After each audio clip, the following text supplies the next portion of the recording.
Nah.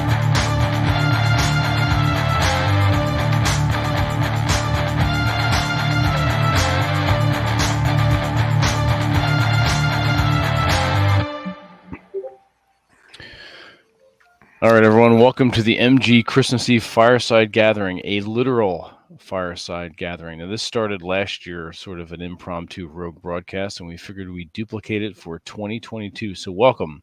Welcome with Robert, Nick, and Chad of Arabia. Merry Christmas, everybody, and Happy Hanukkah. Hanukkah. Hanukkah. Hanukkah. Hanukkah. He can actually say it properly. Right? so- Yeah, exactly. Yeah, because we have that letter in our language. Yeah, exactly. It sounds like you're hawking up a loogie. You're trying to get some. There's a lot of spitting involved with your language, isn't there? Not really. Like if you No? spell Okay. it correctly, so you don't spell. Okay, that's good. No, is it true? If you're angry, you would be spitting. No, is it true your definitions of personal space are different from America? Can you elaborate more, like on the personal, Well, personal space over here in the United States, it's about 2 feet, and then anything closer than that for strangers, we feel uncomfortable. I think it's basically the same. Same? For me, it's the same. Like if somebody I don't know, I wouldn't want them near me. Like if I'm close to them, they're fine. Like 2 feet away, 1 feet away, that's fine. But, yeah, but like people generally don't like others very close to them, and they keep their distance over here. They don't like. You can see that shit in India. They have. Oh yeah. They have no concept of personal space. Like, Okay. but over here, yeah, people they have the personal space thing. Where Mish is, that's just it only applies to people, not to camels and goats. So they get real close to their camels and goats. They really get up. Yeah, they get within kissing distance of the animals. I hear. Yeah. You could make jokes about this, but there are people who actually kiss camels. Really? Yep. Mhm. Oh, like pets wise, right? Like a kiss on the head or something. Okay. Well, I guess that kind of makes sense. Yeah. Well, we have bass fishermen that kiss bass, so Wait, what? Well, that's just as weird. Wait. This is that what? You never seen any professional bass fishermen? They'll after Catch they one of catch those a- trophy fish. Bass Catch a Master. big That bass, show Bass Masters. They'll kiss it before they. Jimmy Houston used to do that all the time. Yeah, before throwing it back. He'd kiss it before throwing it back, which is really a bad idea because fish slime is loaded with It's bacteria. disgusting. That'll like rot your lip off. You don't Oh, want what is that? That is from the English Civil War. That is a captain of the Musketeers. So he would be on the Cavalier side, not the Roundheads. Okay. So I got in a box of toy soldiers today, so I hadn't had a chance to look at them yet. So I figured I'd do nice. that while we were on air. Absolutely, like a bit of a geeking tell. Yeah. Cool. Mish, this is a question for you from Geeky. Oh yeah, I just saw it. So there's 2 actual Muslim holidays, the official ones. There's one after Ramadan, where basically everybody breaks their fast. It's a 4-day holiday, and people just gather on the first day. They go to pray in the morning. Then they gather for breakfast, huge breakfast, kind of, I don't know, maybe like Thanksgiving, maybe. Mhm. And there's the sacrifice holiday. So that's after the Muslims, they do their pilgrimage. They also have like a 3-4 day vacation, or like holiday, where That's they cool. sacrifice a goat to God and cook it and eat it. Oh, nice. Yep. All right. Is there a special sacrificial knife or butcher's No, just the implement? butcher's knife. Just the Okay. butcher's knife, yeah. Gotcha. But the goat meat, the way they cook it, like where my hometown is, the way they cook the meat, it's honestly one of the best meat you could taste in your life. I've heard it's pretty good. Yeah, it is. Like they cook it in like because each area in Saudi Arabia, they have their own traditions. So from the western side, they have their own way of cooking. Honestly, that's the best cooked meat I've ever tasted in my life. Well, I've heard there's like a chain of fried chicken places over in Saudi Arabia, and it's like the best fried chicken you'll ever have. Really? Wow, you know what I'll bake? Yeah. Jesus, man. Okay, so that's the best fried chicken. It's the cheapest and the best one. Yeah. They're famous for their garlic sauce. Mm-hmm. That's what made them so famous, and it's also for the fact that they're cheap. You could get like a half a chicken for $4, Mm-hmm. Holy shit! five. Yeah, Yeah, and I've heard it's just absolutely amazing. Like if you're ever over there, you must Yeah. try it Yeah. at least once, and then you'll never be able to go to Churches or Popeyes or KFC. yeah. It's like if you eat from And- it, Popeyes is gonna just make you go to the bathroom for a whole day. Mm-hmm. Even KFC, Mm-hmm. but no, the Al Bakes doesn't do that. Yeah, The secret thing about the garlic sauce. It's a family kept recipe. mhm. Nobody knows how to make it. Every other restaurant tried to copy it. They failed miserably. Is there a special meal that y'all Yeah. eat before you get on What do you want airplanes for and them? fly them into buildings or anything like that? Yeah, it's called the last meal. I thought that's whatever they were serving at the strip club. At least that's It's the strip club the buffet. strip club, Yeah. the strip club chicken before you bomb a building or fly a plane into a building. the cube steak at the, What's up, Noble? at the airport strip club. looks Can like you he's guys out hear and me? about. We can, yes. We can. Okay, I can hardly hear you. I got to figure out my audio here. I'm in the car because we're gonna go look at lights. Apparently, there's some dancing Santas in Moon Valley, Arizona, that we need to see. Oh, okay. And whose bright idea we'll was get to that? We'll get to That see was them with mine. you. Okay. Okay. Well, I that's mean, cool. not the You're- dancing Santas. I know what you're doing. I know what Yeah, you're doing. That's exactly what I was doing. Are you I are knew you in the trouble are you was wait a behind it minute. somewhere? Are you but- are you in the brat wagon? We are in the Brat Wagon. Nice. I figured you The would be. Bratmobile. The That's right. Bratmobile. That's right. The Bratmobile, not the Bratmobile, correct? Yeah. Yes. That's Okay. that would be Misha's terrorist vehicle. So you're doing the good family dad thing. That's awesome. So Sorry, I broke the audio. that's all right. We're probably more entertaining when you can't hear us. So Yes. You can watch Robert's mouth move and nothing come out. Supply your own audio for Robert. yeah, it's like a silent film. We'll have to add our own little subtitles or cue cards. Now, how cold is it out there now in Arizona, Noble?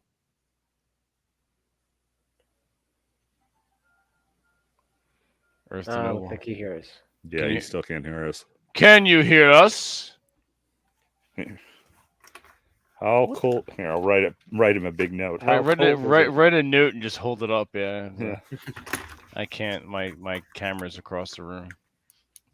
Now's the time to tell him he's a big gay. Big, you big fag. Oh, I'm sorry. Is that a word we can't say on YouTube? Fag, fag, fag. I don't care. I don't know. Are you monetized? We are. You do? Yeah, you get super chats. Well, you know. We do. Fuck it. Well, I'm not. We're not. I don't care about. I don't run ads.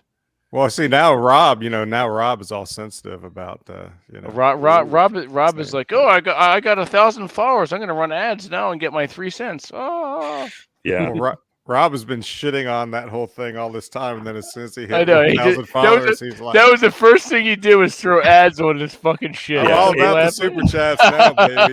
Yeah. It did not take Rob long to sell out. So. Rob was. What's up, Seg? Everyone in the chat. I'm sorry. Hey, what's up, Sast? Bacon, Geeky. Hey, Jack, I know Sast you're here. gonna All right. If anyone else wants to pop on, Sast, Geeky, Bacon, just send me Yes, he did. a chat. Yeah. Go over to make sure you go over to the Masculine Geek Twitter, which is Dennis Malone 1884, and send me a Twitter DM, and I will Is it- send you the link. Isn't Elon going to restore your Masculine Geek account? It's still not restored. How did you get banned in the first place? I said one thing. Uh-huh. Trans equals mental illness. Which is true. It is very true, and I was immediately banned. And in fact, I was also banned on Instagram. Oh wow! They took me down on Instagram for showing a partial nipple What? of one of my girls. Yeah, it was not even like it was like the little bit of the areola. Like, you Wow. serious? What the fuck? Wow. So apparently, What Instagram. Can you guys is hear me now? We can, yes. So Yeah, I had a question for you. How cold is it there now? I don't know. What is the current temperature? Meteorologist Sarah Beth is getting an updated. It's 68. Oh, Is that correct? It'd be better if I it hate was all of you. 69. That's Oh, I'm right. sorry. It's 56. It's 56. 56 degrees. 56. Oh 68 God, was 56. earlier. Oh God, it's so cold. Yeah, we might die. We have to helicopter you out. Right. It's a good thing I'm in the Jeep. It's like a public health emergency over there in Arizona. Right. Hell, People are wearing jackets. It's Speaking of- it's Yeah, even wearing- it's 26 here. So It's That it's, that is it's, nothing good. it's 15 here in Jersey. That's insane. Amazing. I know, that right? was our low this morning. Speaking of low, how are you doing, Jack? I'm doing fine, but Robert is already trying to one up me. Oh shit! What is that? Oh, you That got is a it. Dracolich. No, that is a Oh. dragon, sir. Oh, okay. Yeah, it's an undead dragon, which is called a Dracolich. if Yeah, we're well. gonna do that, Don't step to me with my D&D knowledge, you son of a bitch. Jesus. Oh, hey, Jack. oh no, a brown box. I was about to say, look at that. Oh no. What is that? a new Oh, transformer. Oh, nice. Which based one? on Japanese Victory Gundam. nice. Or not Victory Gundam, but the Holy shit, that's awesome. Unbox it. Let's see it. Ooh, It will That's a decrease the Gundam. value. nice. Oh, sweet. Well, you're just not gonna take it out. yeah. There you go. Ooh.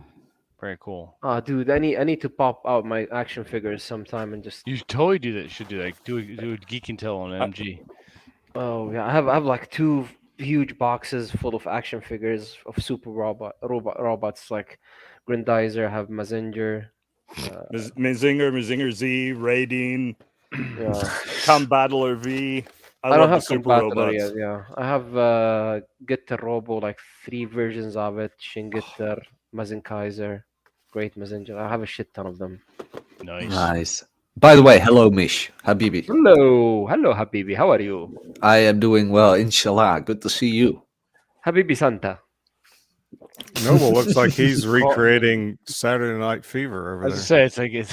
Yeah, the brat wagon comes equipped with disco lighting. Nice. Where's the music? Night You don't want all that. No, don't play it. I have to meet you. Does Sarah Beth have a pole in the back? That's probably. You know, not yet. We're Not gonna yet. work on that. There you go. And it comes out the front. You just have like this convertible. I'm gonna top connect where it to the trailer hitch. There you go. Right out the back. There you But Robert, the cool Yes, sir. thing, Yes, sir, Jack. the cool thing about this dragon is, Yes. as you can see, because they were going the magic route, so it has a very ugly neon green. That's But cool. fortunately, all the lime ugly green pieces are available in bright blue. So what I'm Oh, gonna cool. do is I'm gonna rebuild that and turn it into an undead ice dragon, which is way cooler because neon Nice. green is butt ugly. Just is. Very nice.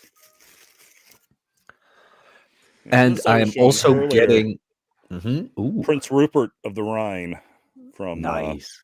the English Civil War as well. I think it's cool they have actual historical accurate like figures. It's Mhm. pretty cool. Yeah, it is.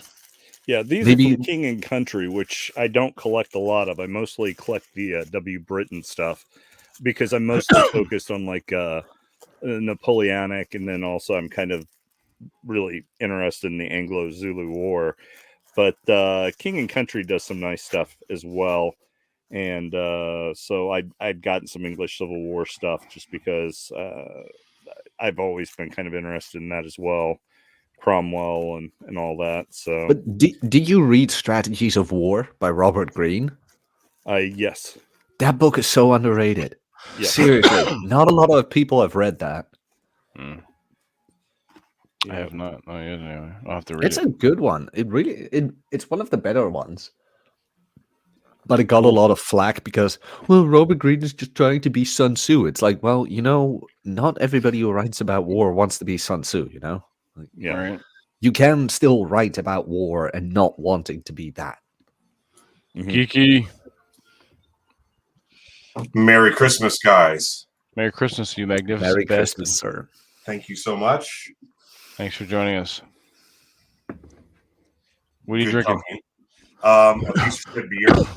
Money's okay. kind of tight. Money's kind of tight right now. So Hey, you're drinking Sam Adams. It's better than drinking Bud Light. So there you go. Not is drinking true. that crap.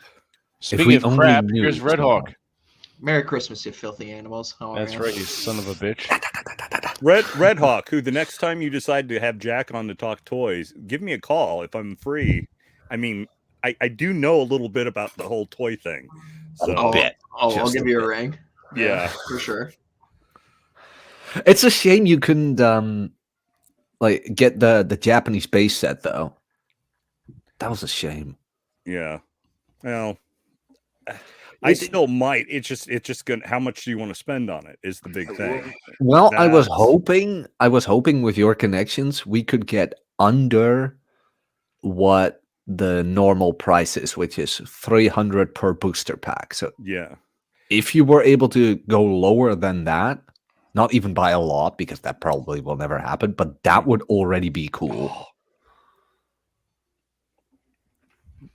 Gonna Guy mechs are the best. So Nice. I've got that one.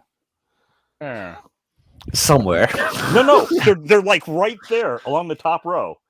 Mazinger Z, Mazinger, Getter Robo, Getter D, and then a bunch of others in that scale. So that is awesome. Oh, nice. Mazen Kaiser, who has an absolutely killer opening theme song. Yeah. Oh, I think it's just great that all of us are like giant nerds. Absolutely. Welcome to the manosphere where like everybody's a giant nerd. And then you Well, have like, Speak for yourself, geek boy. Yeah. oh, how's your Fender? What color is your guitar? I still would think that would be a great flex, like when you have the PSA collection and shit like that. If one of those Nanospherians goes off again, like, what color is your card? Then you just show a PSA 10 Shadowless Charizard, where it's like, dude, my cardboard is more expensive than your supercar. Yeah. Well, I could whip out one of my Black Lotus the Black Lotus card I have, which is like You the only have magic- that? Yeah, it's the revised one, the one with the white border, not the one with the black border. So Which one is more flexible? the black one is the original. The white one was basically the second print of the card before they stopped doing the card, which there was a joke in the Knights of the Dinner Table comic book about a Hackmaster card with a white border that people were using Sharpies on to make black to try to make it the more valuable. I remember version. that. Yeah. Yeah, that is based on the Black Lotus card. So, yeah, that's the only Magic card I actually own is a white bordered Black Lotus, and then so yeah, in some cases I do have more expensive cardboard than some guys have. Is Other it things, graded? so- No, I haven't had it graded. No, I've got a couple of graded comic books. There are a few I probably should have graded. Some of my Golden Age stuff. I've got the first, what is it? Wiz Comics number 25. First appearance of Captain Marvel Jr. It's where Captain Nazi basically cripples Freddie Freeman, and Captain Marvel gives him a portion of his power, and he becomes Captain Marvel Jr. Nice. So I have the first appearance of Captain Marvel Jr. That's probably my most expensive, rarest comic book. And then I've got other like Silver Age Marvel stuff. I've got a complete run of Avengers, starting with issue of number 1 of Avengers, but those first 10 issues are in really, really rough shape. Starting with issue of number 1 of All right, Avengers. Sass, you got the YouTube thing open. Close that Yeah. shit. Rough shape. Starting Sass, close that shit. He's working God on it. damn He's working on it. Let me mute you, dumbass. Oh damn! I'm looking up that Black Lotus, and Hmm. a 6.5 CGC already goes for 17,000. Yeah, so there you go. So it's not yet a supercar, but the Hey, Chris. original Black Lotus is just insane. Oh, expensive. absolutely. There. Welcome What's that? to Sass and Chris. Is that a Guinness in your Guinness glass? No, this is actually a localized porter that I'm drinking right now. A company called Noda here in Charlotte. So Very nice. Is it nice and nutty? Oh, that's what your mom said. it's on chocolate actually. That's about it. A little coconut on it too.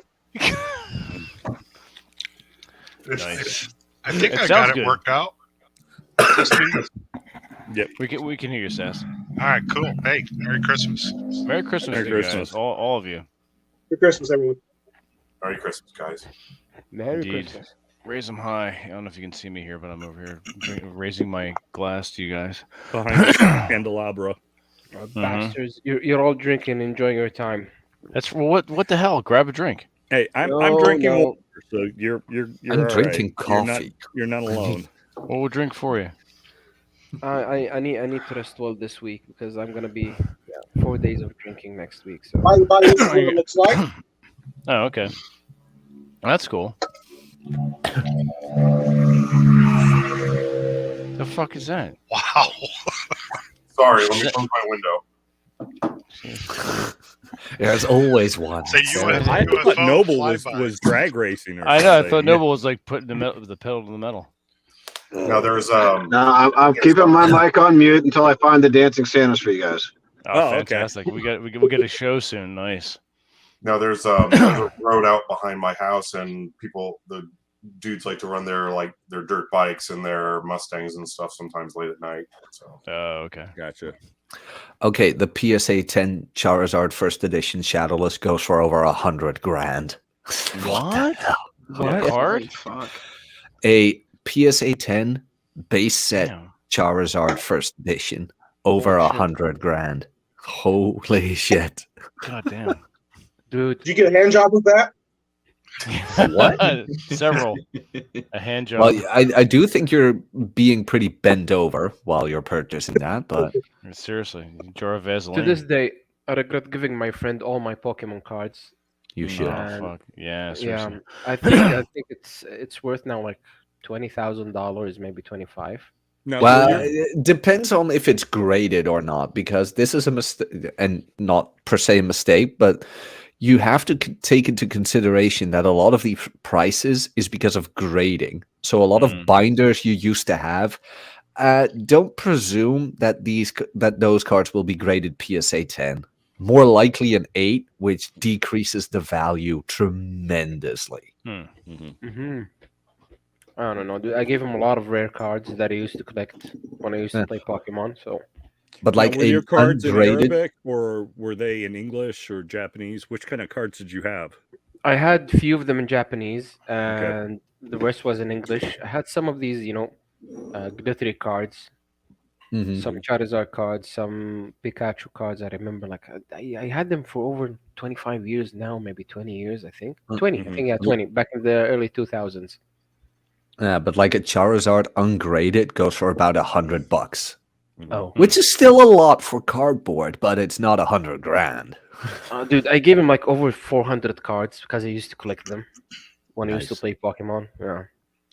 Yeah, I think my older boys still have, at least they have their Japanese cards. And I don't remember which set of Japanese cards I started buying for them, because that was one of those things that I heard about it. I saw the cards. And then by the time the buzz was going, it's like, oh, I can just get this stuff from Japan. And so that's what I did for the boys. But you got to understand, Jack, most of my acquaintances and friends in Japan are around the same age range as I am. So it was something that their kids, if they had any, were into, not necessarily them. So they're all into the same crap from like the 70s and 80s and even earlier that I'm into, not necessarily, a lot of the newer stuff, although there's certain newer things from like the 90s and stuff they were into. But the Pokemon thing is like, oh yeah, some of these are kind of cute or whatever, but it wasn't quite their scene and still isn't. I probably spend more time talking to the guys in Japan about American toys like these Mythic Legions than the Japanese stuff. So It is pretty dope. yeah. Are you guys okay if I pop in later again? No, don't know no, what- we'll be here for a couple hours. Please pop in whenever Oh. you wish. Okay, then I will be back in like an hour or so, something like that. Sounds good. Cool. get See it. you then in Have a fun. moment. Have fun Cheers. jerking off. Cheers. Fuck out of here. See you later, gold member. Okay, jerk into a sock. You sock jacker. Can we see the helmet on that first one again? Yeah. This is one of my dwarfs, but Oh, that's cool. a custom paint job on him. That's badass. The blue and the silver was all done by me. So is that helmet or is that his beard sticking out? The helmet has a beard sculpted into the helmet Oh, that's cool. That's interesting. Yeah, that's legit. for the dwarven armor. So, and then Gotta protect the goods. yeah, and then Nick is just fascinated by this. I can tell. Python Patrol Me too. bat or a viper, and then I've got a Python Patrol bat. That I feel like are I'm in fairly recent as retarded well. kindergarten. What's funny? you are in good company then. What's funny is I'm they supposed to be. there was an right. article here Good. recently about the fact that like a fourth of the toy market is adult collectors, and of course one of the kind of right-wing anti-woke thing, you know, their whole angle was, you know, this whole man-child phenomenon thing, whatever. And one of the aspects of the numbers that they're not picking up on is the fact that little kids aren't getting toys for Christmas, don't want toys for Christmas. Little boys and girls aren't wanting to sit there and play with Barbie dolls and GI Joes, at least not in large quantities, because what they want is the new game for their PS5 or their X whatever, or you know, whatever computer thing or sell or app game or whatever is hot and new. That's what they're into. And so the reason why is that toy market has shifted and has shrunk. So those guys who grew up in the 70s and 80s and 90s collecting Star Wars, G.I. Joe, wrestling figures, Power Rangers, still collect some of that stuff because the toy companies are making things directly for them. So that's pretty much it. And even at that you know, you have Hasbro, the rather robust, to put it nicely, blonde chick that they've got at the last convention was talking about when you come up and have your questions, please introduce yourself with your preferred pronouns. And I'm like, I'm sorry, the 50 and 40-year-old dudes buying GI Joe toys aren't doing the whole preferred pronoun thing, not in any kind of quantities. No. Well, the pronoun is Spurg, right? Yeah. Yeah. Spurgs So- and retards. Yeah, which is the Spurgs same and thing retards. I was called when I was 12 playing D&D back in, you know, 1980 whatever. So I didn't care then, I don't care now. And here our pronouns are fuck and you. Well, yeah, and I'm like this: if the woman that gets my weenie wet wants to buy me toys, who am I to say no? Yeah, Seriously. Win-win. Yeah, that's a win-win. Really good point to call to have my preferred pronouns if I ever have to use them is El Conquistador. There you go. This works for me. The thing is, like, kids these days, they will not know the joy of playing with action figures or toys. Like, I remember one of my fondest memories was playing with He-Man toys and having the Grayskull castle. Which I Oh, the regret- Grayskull Castle. Yeah. Holy shit. you I had that. regret That's awesome. giving that stuff away. Like, I Oh, remember fuck. also when they made the remaster of Star Wars trilogy. That was, I think, back in the 90s. It was my mom. She bought me the trilogy, and she's like, "Yeah, you need to watch this because we saw it in the cinema." Saw the trilogy. I went and bought everything that was related for Star Wars. It was like the best memories of my childhood, honestly. And I regret giving all these toys away when I grew up. Yeah. Yeah, Didn't I know only any better. regret Good the ones I memories. lost because I had 5 younger brothers, something like that. So that's it. I mean, the rest of my toys I took care of. Well, what's funny is when I was really, really young, there was another buddy of mine that also did Star Wars figures, and playing just in Star Wars in the Star Wars universe wasn't enough. So we customized our figures and bought duplicates to make different characters. And we made our whole other story. And it eventually got to the point where after we played in the afternoon, we would sit down and write down what story we came up with. And as we got just a little bit older, obviously we're still preteens, so we're 8, 9, 10. There would be times where we're like, hey, do you remember the one where we covered that one lamp with the red light and we had the ship going through like a nova and there was a spy on board the ship that was murdering people and it was like this murder mystery thing? And it's like, oh yeah, that was great. It's like, let's replay that one. So we would do like repeats of our adventures when we had ones that we thought were really, really cool and, maybe modified. But I mean, that's the thing. It was all in our imagination and whatever we wanted to do and whatever worlds we wanted to create. And, that to me was a blast. That's why, at least with my youngest, who just turned 8 not too long ago, he doesn't spend all day playing video games or staring at a Kindle or something like that. In fact, when he's with me, even in the car going somewhere, it's like, nah, you're not bringing that. You're not looking at that. You're going to look at the world around you. We are going to converse. We're going to listen. You're going to interact. Yeah. And that's the thing. So, I may not be a perfect dad, but I try. I struggle with that same concept with my daughters. Mm-hmm. Their mom would give them, smartphones, and I'd be like, all right, put those away. Yeah. Where are we? Which way is north? Which way is south? They Mm-hmm. didn't have a clue. It was a struggle every inch of the way. But then I gave them both rifles. Mm-hmm. And things There you go. Changes dramatically after that. Oh yeah, definitely. Nice. Some of the good conversation I had with my dad was in the car driving somewhere. A couple of times actually, he read like Wheel of Time books to me while I was driving that too. So, no, that's cool. Oh, nice. Your dad was nice. My dad told me to lose weight, otherwise my kids will not be healthy. Well, and he was right to an extent. yeah, I mean, your dad was being honest with you. There's sometimes it pays to have dad, be brutal. I mean, that's part of the job. I mean, that's literally the job. Yeah, exactly. Yeah. It's like, if you want to cry, that's what your mother's for.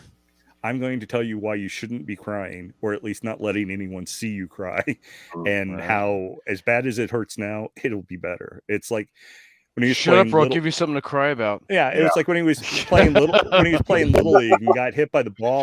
I just looked at him and it's like, oh, this is no everyone's big deal. dad at that age. All boomer dads are like that. I got that from both my parents actually. Is just stop crying and we'll give you something to cry about. Exactly. Both of them did that to me. Mm-hmm. Oh yeah. Vince, I'm the boomer dad. My dad was the great generation dad. Wait, how old are you, Sast? Going to be 65. Oh shit! Yeah, you are a boomer. Holy fuck! Yeah, you've got like 10 years on Vince and I. Your dad was from the Great Generation. Yeah. Yes. Yeah. The World War last II in Great Korea, Generation. Navy. Oh, okay. Holy shit! Yes, I got petty officer justice at home. Oh my god! Yeah, you did. Holy shit! Well, you're probably the better for it. So there you go. Yeah. I wasn't too smart growing up. Well, you still had to rebel in some fashion, of course. Oh, I was just stupid. Yeah. Kids are like that. When But it- that's when it why. hap- That's why they. But that's why. It doesn't matter if you're stupid or not. That's why you need a strong father. Yeah. Yeah. We didn't have the intellectual stimulation that everybody has nowadays. Oh my god, no, we didn't. I mean, even Gen Xers didn't have that. We grew up in the analog, what I like to call the analog age. Yep. Yep. Yeah, somebody posted before about Hot Wheels that broke my heart. I had I don't know 500 or 600 Hot Wheels. Holy shit. All metal body. I had the tire cases. I had multiples of those. Mm-hmm. My dad would come home from work and be like, okay, honey, all the shit is gone tomorrow, right? She'd be like, Oh man. and then all my shit would be gone the next day. Oh damn. Wow. Just like that. Just like Holy that. crap. That is sad. Yeah, my dad liked to run a clean ship, as they say. Mm-hmm. Yeah. How about you, Red Crusader? What age cohort are you in? I am. Well, I'm 28. And we were Okay. just we were on the back end of this basically when I was growing up. Okay. We still kind of had like GameCube and N64 and stuff, but we Yeah. still did spend a fair amount of time outside, with our BB guns and everything, and getting into Okay. trouble. You'll put your eye out, Yeah, exactly, You shoot exactly. your eye out. Yeah, but it was awesome that we still, got our fair share of being outside and stuff and doing stupid stuff. I mean, Yeah. one time we went to like a house that was under construction in our neighborhood. We just jumped off the first floor and into the basement, and my buddy landed on a 2x4, and there was a nail sticking out of it, so we had to carry him back to the house. Yeah. Oh, yeah, it was brutal. We were like 8 or 9. We were Shit, carrying him that's a back lot to of the blood. house. Yeah. Oh man. But That happened to me too, actually. Oh, yeah. But then like a couple short years later, our younger brothers, they just didn't do that. They were just inside, and Yeah. it really Well, that's fucking what I've made a comment before that when we were younger growing up, our parents yelled at us to come inside. Oh yeah. Now parents yell at their kids to go outside Yeah. Yeah. because they're all fat and shit. Yeah, it's tough to see. I mean, you guys, I'm sure you've seen the memes like circulating around of like just the like half a dozen bikes just in somebody's front yard. It's like, oh, cool, this is where people are hanging out, but you just don't do that stuff anymore. It really does suck. You remember going to your friend's house, actually knocking on the door and saying, "Hey, so and so come out and play." Exactly. Yep. Yep. Oh yeah. Well, every damn day in the summertime. You also just don't get the stupid shit that goes along with that. Like, the nonsense kids would get into, like ding dong ditching. Like, is that even a thing anymore? There's another name for that. There's another name for that, but there's another name for that, but we can't mention that online. Yes. We used to do that all the time and get beat up. Get beat up. Oh yeah. I remember from the neighbor's garden hose, faucet outside to get water. Yeah. Yeah. No, I remember building the mounts on the front of your bike right up the crossbar to mount the bottle rocket launchers. So you could shoot bottle rockets at them, and then take them off before you came home. So mom wouldn't see them. Exactly. I used to have a handheld rocket launcher for bottle rockets. Yeah. Yeah. Oh god, it's so much fun. Between the Legion Hall and the railroad tracks was this area, this wooded area that ran all along the railroad track, going out toward Hendricks County and then in toward downtown. Of course, when it got in toward downtown, it would cross certain creeks and rivers and stuff like that. So we spent summers fighting Charlie in those woods behind the Legion Hall. And I mean, we were in full military fatigues, camo paint on our faces, with BB guns that looked like Winchester rifles and Colt 45s and the whole LBEs and boonie hats and jungle boots. And we spent summers killing things in those woods and shooting each other with BB guns. And, I still remember the first time Mike shot me in the back with a BB and it hit me right on one of my shoulder blades. And I turned around and got him right in the nuts. And it was like, you son of a bitch and you bastard. And it's like, fuck, it's like getting hit with a paintball in the nuts. Yeah. Yep.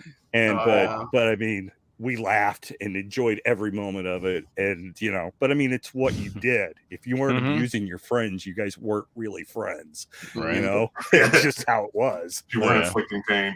Yeah. Did you build pit traps where like you dig the hole and then you cover it up so your friend falls in it? Oh yeah. Oh, we had trenches through the woods. We had foxholes. We kind of drew the line on punji sticks, but we came up with something suitable. We weren't actually chopping the bamboo and covering them with like, water buffalo dung and sticking them in the pits. But we came close in a couple places with some wooden traps and stuff. And we tormented fishermen. We tormented teenagers that came down in areas to like make out under the train tracks and stuff like that. That's awesome. I mean, God, we got so much so much shenanigans. I know I told this story before, but we were like walking to the woods. We had bikes, and we look like we're going out into the field. We're being deployed. And I mean, all of us are carrying BB guns and stuff, multiples, and we have K-bar knives and everything else. And we're walking down the street, and a deputy sheriff's car pulls up beside us, and he's like, "Hey guys, what are you up to?" And it's like, "Oh, we're heading off to the woods behind the Legion Hall, and we're gonna set up targets and shoot BB guns and stuff like that." Wearing camo face paint and boonie hats and the whole works, and we're just going out to shoot targets. All the deputy sheriff said to us was, "Guys, I know who you are. I know what you look like. If there are any reports of windows being shot out by BB guns, I am going to come looking for you guys, and I'm gonna know here's where to find you." Yep. And it's like, no, we're not shooting any cars in the underpass. We're not shooting any houses. We're not doing any of that crap. We didn't tell them we were shooting each other or going to shoot each other. some 16-year-old who's trying to get to third base underneath the railroad track. Right. We didn't tell him any of that, but we're like, no, we're not going to do any damage to anything, and we're not going to do anything like that. And that was it. And the thing is, you can't do that now. Yeah. If you were a teenager walking down the street with a firearm that looks real, dressed out in fatigues and flak vest and everything else, you would be lucky that you were not shot before you were told to drop your weapon or anything to even find out what you were up to. And that's the kind of stuff I hate and I miss, because it's like, yeah, I grew up in this country that was called America, that was a free country once. And yeah, that's I don't know where that's at. It's in my memory, but it's good memory, not outside my door. Even the same here. Like, I remember growing up, we used to have BB guns and we used to play with it, but now you can't even go outside with it anymore. No. That's now lore these days. Basically, legend is what it ends up being now. Yeah, pretty much. No, I remember a couple of times during 4th of July, my dad and I almost got arrested because we moved down here to North Carolina, and we had a stash of bottle rockets and other things that were illegal in the state. And so my best friend, who's going to be actually my best friend at the time, he just moved in, and his youngest brother came out with us, and we started shooting off bottle rockets. Next thing we know, we saw a police, not a siren, but the police light. We said, "Oh shit!" So we ducked into trees and stayed out there for about an hour and a half until it got dark for us to walk back home. But that was at least once we did that. So yeah, that's good stuff. Now it's everyone needs a helmet for everything. Everyone needs to be bubble wrapped. Yeah. Oh man, we took it to I was going to say we used to do the BB gun thing out in the woods. Mm-hmm. If anybody shot one of us, they got the shit beat out of them. Oh yeah. you got fucking pounded until you learned your lesson. There were a lot of firearms in our families in the neighborhood, back in my day, so we didn't tolerate that shit. Yeah. Right. Oh yeah. Totally didn't tolerate it. But most of what we did out in the woods was dirt bikes. Oh yeah. We had a freaking blast. I was riding dirt bikes. I had to stand on a milk crate to get on the dirt bike. That's how young I was. When I was oh shit! You're like what, 8 years old? Oh, they didn't have these, these mini dirt bikes back. No, in the day. full size. Like they did now. Yeah. Kawasaki 175. Yeah, my cousin had one that we used to fuck around with. Yeah. 9 years old, we're riding these things all through. Oh, that's awesome. Speaking so many good memories. Speaking of the Christmas season, I was maybe 7 or 8 years old, and my dad got me a little Arctic Cat snowmobile for Christmas one year. It was the coolest toy ever got. I mean, it only went up to like 25 miles an hour or something, but it was just cool, get my snow pants on. Still, wait a minute, 25 miles an hour? That's pretty fast. How old were you? Oh, I was like 8 or 9. That's pretty fast for an 8-year-old. Yeah. I drove it through. I drove it through the garden in the back. It was great. Oh shit! What region of the U.S. are you from? The Great Lakes. Oh, okay, cool. Yeah. You get some good snow out there. Yeah, and it's cold as shit outside right now. So that's literally a required. Talking about snow, it might snow over here, by the way. Yeah.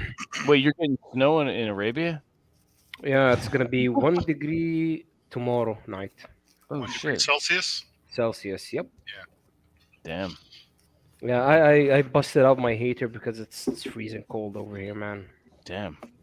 Now, Chad, I'm curious about something. I gotta ask. So, like in America, as boys, we played Viet Cong versus American soldier, cowboy and Indian. In your culture, is it?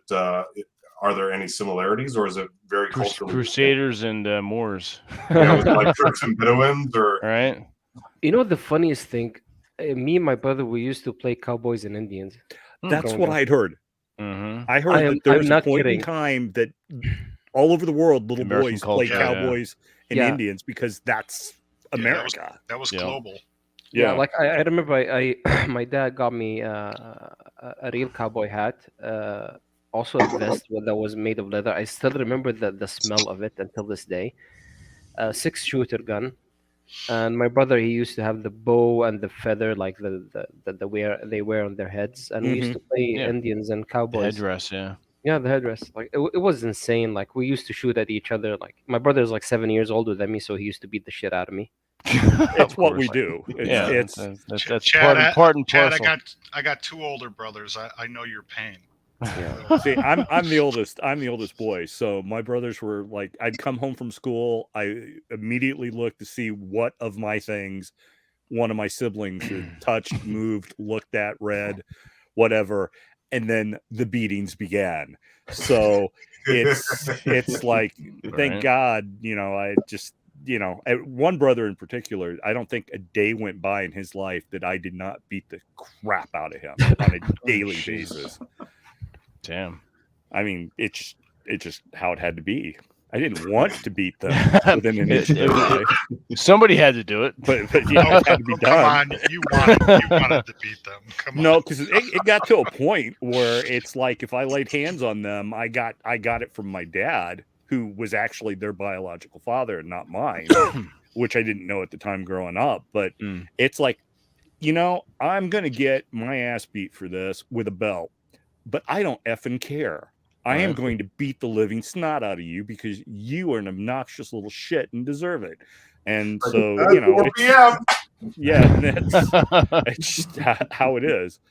And, so yeah, it's not all older. I mean, mostly older brothers wanted nothing to do with you because we have our stuff, we have our girls, we have our life away from this house that we cannot get out of soon enough. Yeah. I mean, I brought papers to my parents and said, "Here, sign this. I'm enlisting." I turned like 17 on like May 30th, was sworn into the Army June 1st, and was at Fort Knox going through basic training June 22nd, because a squad bay with 60 strangers was preferable to one more night in that 3-bedroom, 1-bath house with 10 people. Holy shit. Well, so as a little brother, I got to say, when we were kids, my brothers were probably like, 12 and 14. Okay. And I was like they had a sister, and then it was me, so I was like the middle child. Mm-hmm. And my brothers used to go out with slingshots. They used to make these, and they used to kill crows because you used to get $1 for crow's feet back in the day. Crows were like pervasive. So my mom yelled at my brothers, take your brother with you, go kill crows, And so they built me a slingshot and all that, and they took me way out in the woods. And then once we got way out into the middle of the woods, they just both fucking ran and left me there.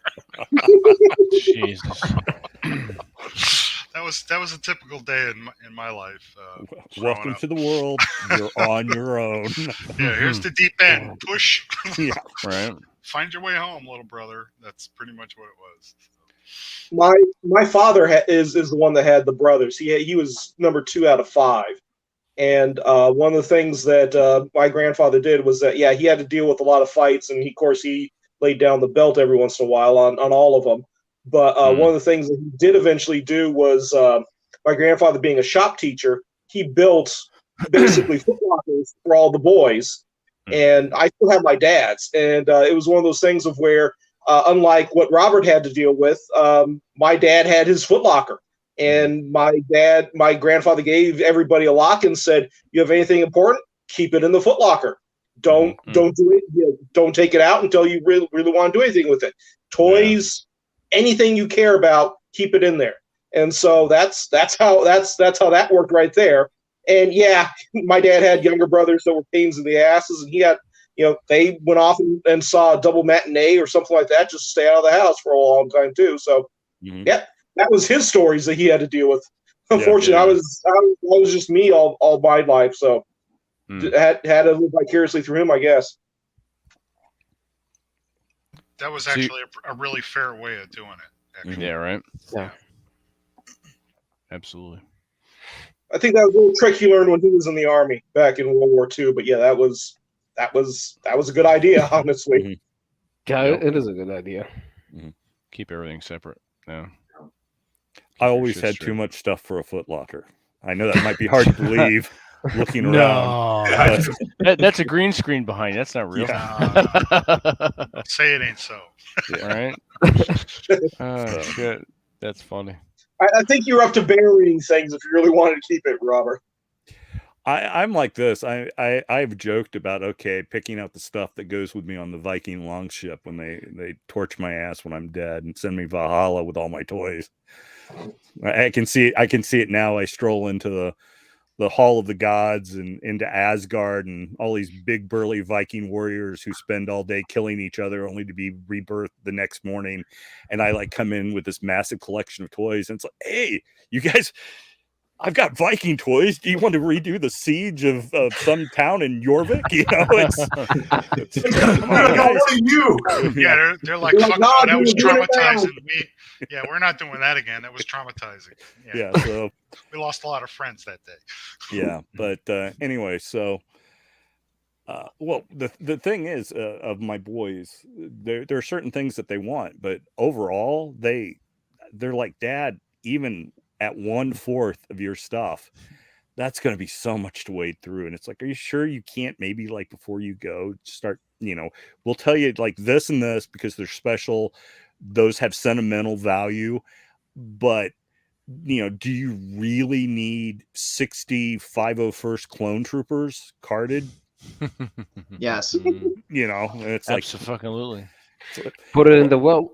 Yeah, exactly. Yeah. So well, the thing is, there are definitely guys that have much more impressive collections than I do. Because they've got like all the G.I. Joes or all the Star Wars, including like, the premium statues and the hot, the deluxe 12-inch action figures and stuff from Japan and all that kind of stuff. But there is no G.I. Joe fan who has a manga collection. Have you found? There's no Star Wars fan that can, yeah. What's that, Vince? With your Japanese collection of different genres, do you find a difference in production value? Yes and no. Certain things are made really, really nice, have a lot of articulation, but they're definitely higher end collectibles that are meant to be played with a little, only just a little bit, but mostly to be put in really dramatic poses to replicate either the animation or the tokusatsu live action shows. And then that's pretty much what they're meant to do. There are other things. I've only had a couple of toys that just looking at them, they broke. They were that fragile from Japan. Whereas with like, what is it? NECA, is a American company that makes some nice looking toys, but I hear from the serious NECA collectors that they are plagued with quality control issues and joint snapping and stuff like that. Even Figma. Yeah. Figma is bad. Honestly, I have like 3 or 4 action figures. One is Guts and Link, and I think a couple others. I don't remember which ones. Yeah, Snake and Raiden. Snake and Raiden just, the joints are messed up. It's a shit show. I had to glue them back, and yeah, I didn't like Figma's toys. The only Figmas I've got that have been open have been some like Sentai and Kamen Rider and various like Ranger toys. What would be Power Rangers over here, but were like, you know, Zhu Ranger or whatever in Japan. I do have the link. I've got some Revotech figures from Fist of the North Star. Ooh, that's cool. I've been trying to get some of the Fist of the North Star stuff. Yeah, I've actually, that shelf over there in the corner, I have a complete set of the original Tankobons of Fist of the North Star. I have every English version that's been done, which sadly is, I think, 9 or 10 volumes in the Raijin comic color version, 4 in the original Viz run, and then now they're up to like 8 or 9 in the new English run. I've got another newer printing of the Japanese that matches the new English run that they're currently doing. And then I've got several other things that either Tetsuo Hara has illustrated or Buronson has written, the two guys behind Fist of the North Star. So that whole shelf is mostly their work, as well as like Area 88 and some other boys adventure manga from that era. And then over here I've got like City Hunter and Cat's Eye and some other stuff, and then some older stuff over there. Lupin the Third. Ooh, Lupin. Nice.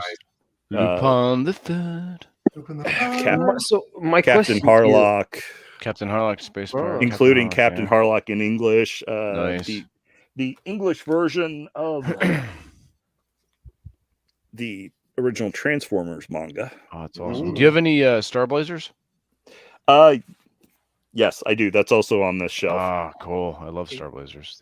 Even up to the 3rd series.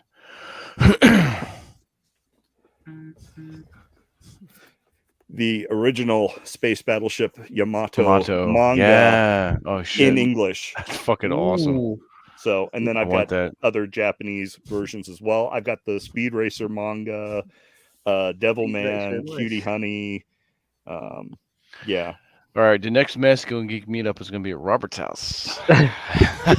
Robert, my question to you: have you played Fist of the North Star on Super Famicom? I think it's called. They had a different name over here for it. The only Nintendo game I own is the Fist of the North Star game.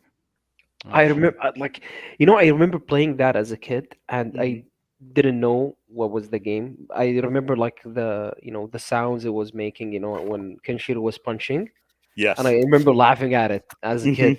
When I grew up and I watched Fist of the North Star, I'm like, it just clicked. I'm like, holy shit, I played it back then. That's cool. Wow. You were talking about Star Blazers and Yamato. Yeah. Oh shit, that's awesome. The Japanese. Yeah. These are reprints of the original Japanese tankobons that were just re-released this last year or so.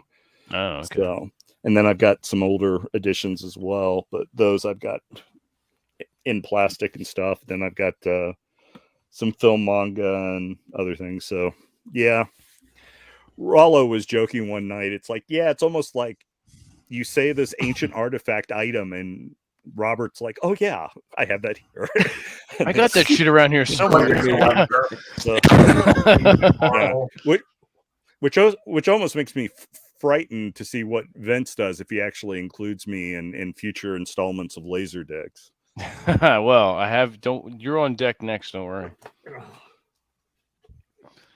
You may or may not like it. We'll see. It'll be laudatory. Don't worry. Yeah, I'm the guy who has the warehouse where the Ark of the Covenant's stored. Pretty much. Yeah, it's pretty much. Yeah, that's where I was going with that. Yeah. Aaron is the only one that I kind of good-naturedly mocked. The man has his bar. I mean, admittedly, it's a gay bar, but it's a gay bar, but he's got it. Yeah. Haram bar. Yeah. Pretty much. Yeah. Yeah. Yeah, he works at a place called the Manosphere. Yes, that's a gay bar. The Swamposphere. Yeah, I've been going hard on people on the manosphere for the past 2 weeks. I know this. I can't. Mish, I almost muted you. I'm so sorry, dude. It's all right. I'm so sorry, but so much was just coming through. I'm like, I got to like put Twitter down for a moment because it's just like one thing after another. Like, what are these guys doing? What the fuck? Mish was on fire on Twitter. He was. It was fantastic. Everybody. I was know. laughing my ass off. It was pretty. It's true. It was funny. The stuff that I was reading. Even responded to a few things too. Well, and it's not like it wasn't undeserved, but after a while, it's kind of like, like I can't take it. It's like, all right, you're like kicking a retarded kid when he's laying on the ground. He's already dead. You know, come on. It's like, can't you see the kid was wearing a helmet? It's like, you know, and tethered to the swing set. It's like Where did you find the small bus? Stop! You're dumb to know your pony. Right, Mish, where did you find that tardation meme? I don't know. That had me laughing out loud. My phone is full of stupid memes that you wouldn't even believe. Either nudes, memes. It was funny. He's like, all you infidels are celebrating Christmas. I'm picking up the slack for you assholes. Right. What in tardation? Yeah. Oh fuck, that was funny. Yeah. God damn. By the way, Mish, I'm Bravo Sierra on Twitter, so I'm not Sass, just in case you was wondering who was trolling you a little bit earlier. Oh, so it was you. Okay. Yeah. Is that son of a bitch? I got a different pseudonym on every social media account. Which is smart, by the way. I can't be tracked. Honestly, I was telling Vince before we went live, some dude from Saudi is trying to dox me. Yes, I saw that. Yeah, and that's the most retarded thing that you could do, honestly. If he actually does that, like I could just file a lawsuit under 5 minutes. I'm just gonna get him in jail and get him pay like $500,000 in fines if he decides to dox me. But yeah, ridiculous. You do too much time on the games. Yeah. Talking about games, have you guys seen Warhammer 40K Dark Tide? No, I haven't. Is that tabletop or computer? No, it's a computer game. They released it like I think last month. No. It's not bad. Like the story is kind of shit. PC or console? On all consoles and PC. I think it's crossplay. I'm not sure. Oh, okay. Yeah, it's fun. Okay. Now the only thing I played recently is Diablo 3. The only 40K I play is on the tabletop, unfortunately. Nothing unfortunate about that, man. No, you're right. Nothing unfortunate about that. Nope. That's like saying the only Star Wars I've seen are the first 3. Like that's all you really. That's really all you need. Oh, Vince, since you played Diablo 3, are you looking forward to Diablo 4? Not really. Really? I don't know. It's with each iteration, something gets left behind. Maybe I'll have to look into it further because I don't know too much about it. Blizzard. I've seen a lot of gameplay videos. It looks nice, exactly. honestly. It looks good. realistic, yeah, and they have this open world kind of thing, which is kind of interesting. All right, Red Hawk's right. Blizzard's kind of like their personnel is kind of shit.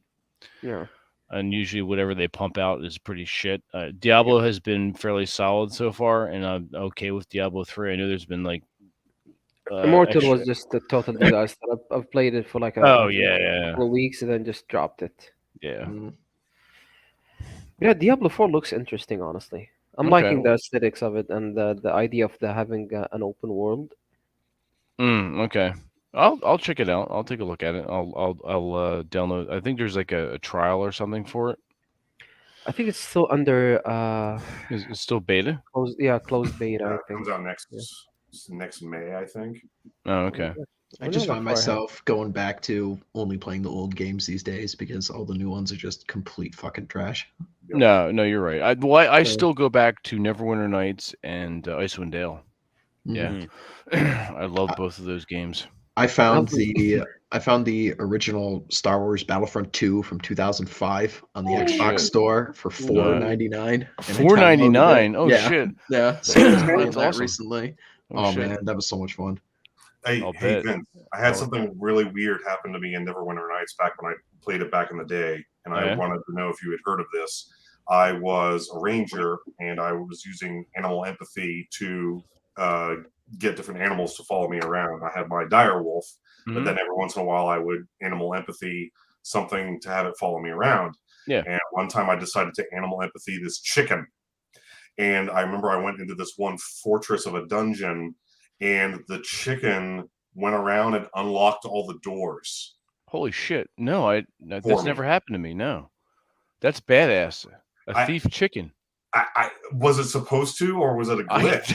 I don't know. That's funny. Holy shit! I remember Without getting. somebody trying to eat the chicken. Do what? Without somebody trying to eat your chicken. As long as you're not choking your chicken. Well, so if you watch the mini map, your allies, your team members show up as little pips on the mini map. And so what happened was I zoned into the dungeon, and then all the doors unlocked, and then the little pip that represented my chicken was zooming around the map at like 50 miles an hour, running past all the mobs and everything, and running through the doors and unlocking them, and then basically did a big loop around the castle and came back to me. I'll bet you found like a bit of a private Easter egg. That's pretty cool. I'll have to load up Neverwinter and see if I can find. Was that with the first one or the second one? The first one, and I'm trying to remember which fortress it was. It was not the Tides of Underdark or anything expansion. It was the original campaign. When you were in Neverwinter, yeah. I had a chicken, and then went. It's when you were trying to find all the pieces for the plague, right? Yes. Okay. Yep. The water Davian creatures. Yep. All the intellect devourer and the other shits, yeah. Oh, that was a bitch of a boss at level 3. Oh my god, yeah. Oh my. That was probably one of the hardest games I've ever played. Was Neverwinter. Oh, I love. But dude, by the time I got my Harbinger Kin +3. So I'm walking around with this giant flaming bastard sword and red dragon armor, and you defeat the lizard people at the end, yeah. Yeah, and I had the golden circlets. I was immune to fear and daze and all of that, so I was just. That's awesome. I remember there was this one section of forest area where you came across this this globe. I think it was in a garden, and you can get sucked into it and do a side quest. You were miniaturized and sucked into this globe that had an environment inside it. The dwarves and the dryads fighting each other. I think so. Yeah. Yep. They were controlled by the ice dragon in the middle, and the ice dragon. Yeah. Mm-hmm. That was pretty cool. It's like the treasure goblins in Diablo 3. You can go through their portal. Yeah. Yes. Oh man, so much fun! I love that game. Absolutely. I just shared something with our gaming group, Vince, on Twitter. Okay.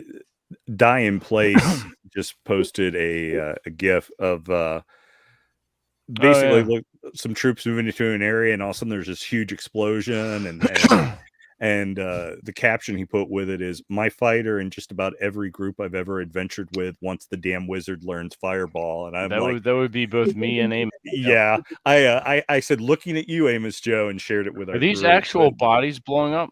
It looks like it. There's someone standing in the explosion, so I don't know if this is from a movie or from some other part of the world where this happened, but because either is absolutely possible. But I'm like, yeah, because that's like the last couple of games. It's been like, okay, we're in a narrow confined area. I'm going to throw a fireball. Absolutely. So now, do all you guys play tabletop? I know you, Chris, you were just talking about playing Warhammer. I've always liked BattleTech better, but BattleTech's awesome. potatoes. But do all you other guys play any kind of tabletop games, either miniature war games or RPGs tabletop? I've never done that before, but It's seeping now in the culture over here. Well, if you come to the U.S., you will. Yeah. But I mean, like I've seen some places over here where they Mhm. opened up that's specifically for tabletop. Oh, cool. Yeah, which is Good. interesting. Yeah. That is And cool. we have Comic-Con as well. They have sections for tabletop. There's yeah? just a few groups where people play tabletop. Hmm. It's a small group, but yeah, it's better than nothing. That's Yeah. cool. That's cool. Yeah, 40K is, and it has been the late one, but fantasy I've been playing since I was 14. Warhammer Fantasy, and then whenever I could get to it, every once in a while I could get some of the historicals, usually like the Romans or something of that nature. If I ever Okay. go historical, more or less. Okay. So Warhammer Fantasy is I think that's where the Vermintide universe is, right? Is that the video game you're talking about? Yeah, the video game. It's like where they're carrying swords and magic and stuff. Yeah, I remember playing that game a few years ago. Yeah, it's kind of close to what you see nowadays with the Warhammer Total War. That you that's the old world that we used to play tabletop on, more or less. Yeah. I like so that yeah, game. that's- It was interesting. Yeah, but I've been playing Assassin's Creed Valhalla for the past 2 weeks now, nonstop. It's, they did an amazing job, honestly, with it. It's not Assassin's Creed, but it's a Viking simulator. Yeah, exactly. I've heard of that. It was okay for an Assassin's Creed game, but it was a fun game. Yeah, it was a fun Viking game. Yeah, after they fixed all the bugs. That's the other thing with games now. You basically have to wait 2 years for any game to be Yeah. remotely playable. It's like Microsoft. Yeah. Vincent, I have a screenshot here. Let me see if we can get the You right can share one. it if you want. Yeah, I was asking your permission before I did it. Absolutely. This is an OG screenshot from 2003. That is my character from Neverwinter. Oh, cool. Wow, that's badass. You still have it. That's even better. Yes. Where's the chicken? He's not in the picture. No, is that your direwolf? Yeah, so that's Loki, my direwolf. That's awesome. And Your I follower, partnered up with your henchman? Sharwin. Yeah. And then that's the red dragon armor, and then the golden circlet that makes you immune to charm and fear. And That's nice. What level are you? I think in there maybe 20. Oh, okay. Oh, that's badass. And you're a ranger here? Yeah, I multi-classed wrong. I Ah. was a noob. I didn't know what I was doing. So yes, I'm wearing plate dragon armor and I'm dual wielding swords because So much that for an your online tracking game? ability. Do It's what? It's Neverwinter. It's both. You could play by yourself, like you can run through the quests, or you can. There was a sort of an multiplayer game you MMORPG. could do. Yeah, Ooh, exactly. interesting. Like, in 2002, I was playing I was playing RuneScape. Then I switched to Final Fantasy 11. After that, I didn't know Neverwinter existed. Oh, it's fun. You can still play it. Yep. They re-released it on Steam. Mm-hmm. Oh, Icewind they did? Dale on Nice. Steam, a bunch of stuff. Old Castlevania 3 was always my favorite, so they got that on Steam. I play that occasionally. Yeah. Oh. Sorry. Stop that. God damn it. Yeah, you were mentioning Assassin's Creed, Mish. The last week and a half or so, I've been replaying The Witcher 3. Wild Hunt, the remaster came Oh. out, and it's pretty good. Yeah. Yeah, I own all the Witcher. Like I have 3 versions of them on PS4, and I own them on PC as well. Cool. Yeah.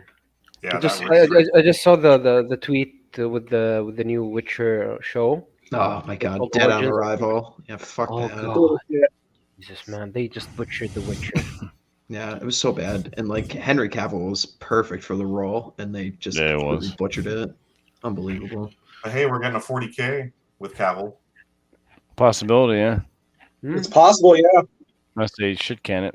Do you guys remember like a decade ago when they would make these announcements about your favorite franchises getting new movies or TV shows? And, you're like, And it wouldn't yeah, happen. Fuck yeah, that's Yep. awesome. And now today it's like, oh no, please no. Yeah, yeah. Another one. It'd be all chicks now, right? Like, don't ruin it. Don't ruin another. It's more like who's another the studio in franchise. charge. Yeah, Try to it's- shoehorn another woman in. Yeah. Hey, Yeah. hey Vince, why are we watching your fireplace? Are you naked again, or I'm always naked. What are you talking about again? This is last year we did an MG Rogue broadcast on Christmas Eve, and I had this sort of same setup, and we thought, you know what, we're going to do that again. So I'm here. See me waving? It's cozy. Yes. Hi. We are. And that's my fireplace and my Christmas tree. So yes, Looks cozy. It is. It's a literal fireside chat tonight. I am not naked. Sorry to disappoint you, but I am very disappointed. You should be, you son of a bitch. Oh, nice. Neverwinter is on sale now. It's for like $3. What? What's for $3? I am not for $3. Sorry. Enhanced edition. Okay. Cool. Yeah, Steam's got everything now. Yeah. Yeah, no, we talked about maybe getting Diablo or something and running that on Steam and sharing it. If you want to do that, I'll because I have a Twitch account now. I can figure out how to load that up and stream that. If you guys want to do a live stream and all meet a Diablo 3 room. Yeah, and I got a level 70 Demon Hunter. Yeah, I've got a bunch. Anywhere between 50 and 70 something on my characters. Yeah, that'd be cool. You guys gotta be really careful though, because Twitch is way worse with censorship than Susan is. Yeah, I know. I want to find a way to just maybe share a screen here on StreamYard somehow. Mm-hmm. I'm hoping somewhere down the road, StreamYard does a Twitch sort of game stream functionality. That might be nice. I know now they just upgraded. They have another plan. Their professional plan adds the ability to do webinars where you can have 250 people, very similar to Zoom. And that plan also allows you to add 2 more people to streams such as this, like their general stream. And there's a few other things you can do as well. You can add another camera. You have them both on at the same time or switch between the two, which would be good for us when we play D&D to have one camera on the dice and one camera on just everything else. So we'll see. I may upgrade to that, but having a Twitch stream functionality would be optimal. And then we could easily do that through StreamYard. Yep. Pump it out to YouTube or, out to Twitch if we so wish. I also have a Rumble account as well. I upgraded to the streaming, which is $10 a month. I could also stream to Rumble if we wanted to do that as well. Rumble would probably be okay. What was that? They're light on the censorship on Rumble. They just don't care. I mean, as long as you're not doing anything illegal, there's no holds barred. Yeah. Are there many people streaming games on Rumble, or is it not really for that right now? I'm not sure. I don't think it is. It's really a YouTube alternative. Yeah. But if you have the capability to stream and you can just get the stream key and throw that in StreamYard and stream right out to Rumble, link it up. I'm sure we won't have any problem. So I'll look into it. Sure. If I buy the Diablo 3, do I have to buy it specifically for a region, or it's gonna be open crossplay, like I can play with everybody? All right. Okay, so the answer, I'm sorry, it says play in any game region. All right, nice. I'm gonna buy it now. There you go. Yeah, all right, do that, and then we'll set something up for January or February. I'll make sure it happens. Wait until after Christmas sales. It's true. Right now. It's like 26% off. Oh, cool. There you go. It is a Christmas sale because it's technically not Christmas yet. Not for another 40 minutes. 40. And it's a good story. Like the single player actual story is pretty decent. I like it. Very dark. I remember playing on the PS3 when it first released. Oh yeah, the movie cutscenes are fantastic. Oh yeah. You guys are all talking video games. Let me tell you how old I am. The last video game I played, Atari 2600. Was Call of Duty Modern Warfare 2 on Xbox 360. That's not that old. That's not that old. And I love that game. That was like my favorite game, actually. It was a lot of fun. But what happened is I'd play the game for 2 or 3 hours, and the next day I couldn't drive my car. I had vertigo so bad. Really? Holy shit. Yeah. Well, the brain injuries catch up with you eventually. So that's true. So I literally had to give up video games. Shit. I can't even watch somebody play a game now. I get vertigo so bad. Damn. It sucks. That does suck. Holy shit.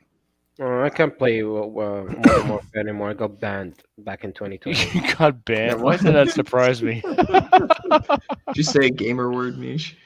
No, just because I kept like I'm having like 150 kills per game when we're playing Blood Money. It was You're insane. one of those guys. Yeah. And everybody just mass reported me. I'm like, I used to get pissed off at people like you, Mish. I'd respawn and I'd just drop a grenade on the whole team. There you go. Fantastic.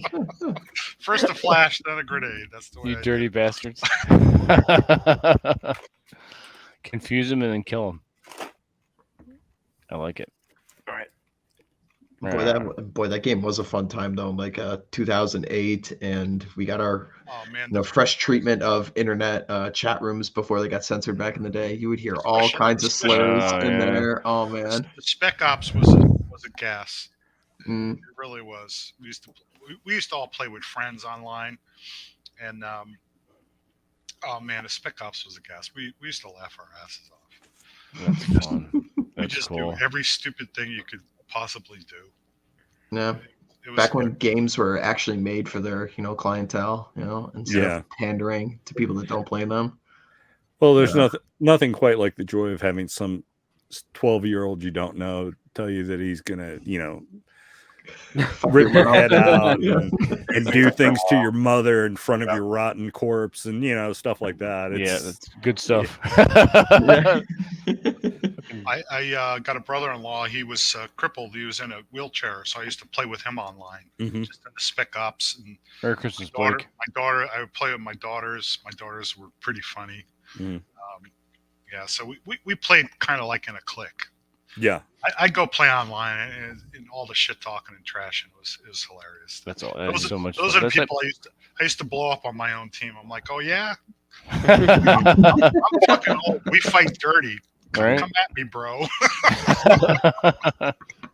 Well, what's funny is with some of those guys, I kind of laugh at them, and it's like, dude, I was trained to do this stuff for real. And then, I mean, I'm just a technician. I worked on Cobra attack helicopters, but I still, it's like, you're like G.I. Joe and shit. Yeah, it's like your only military training was watching the G.I. Joe cartoon when you were a kid. It's like, so that's always, I always find that kind of funny. And what's cool is usually, I think most guys who've actually been in the military have had this experience. Guys who did serious, real world stuff, they don't talk about it. They don't brag about it. It's never hear about it, and you don't hear about it. If amen, and the guys that are like talking about, oh yeah, I remember we boarded the ship, and our sniper on our team was called God, and we'd call down God. It's like you peeled paint on a ship. That's what you did. You cleaned the anchor chain. That was your job. Chain cleaner. Yeah, it sounds like also that he watched that movie with Charlie Sheen where he was in the Navy SEALs too. Yeah. Oh yeah. The movies. Yeah. Let me tell you, trying to get any information about the war out of my dad. He was in Navy, World War II and Korea, and it was like pulling teeth out of a rhinoceros. Yep. He wouldn't talk about it. He wouldn't talk about it. Well, but when I told him I was gonna join up, he said, "Don't fucking do it." He talked me out of it. He totally talked me out of it. He's like, "It's not like it used to be." He's like, "Don't join. It's military is just a cannon fodder for the politicians now." Yeah, to enrich them. My dad told me. Yeah. He didn't say anything about the stuff he did until before he passed away. I got him high because he asked me to get him some weed. I think maybe 2 weeks before he passed away, he's like, "Son, I want to get high." I'm like, "Sure." Then we had the most amazing talk. He told me about the siege of Mecca. He never spoke about it.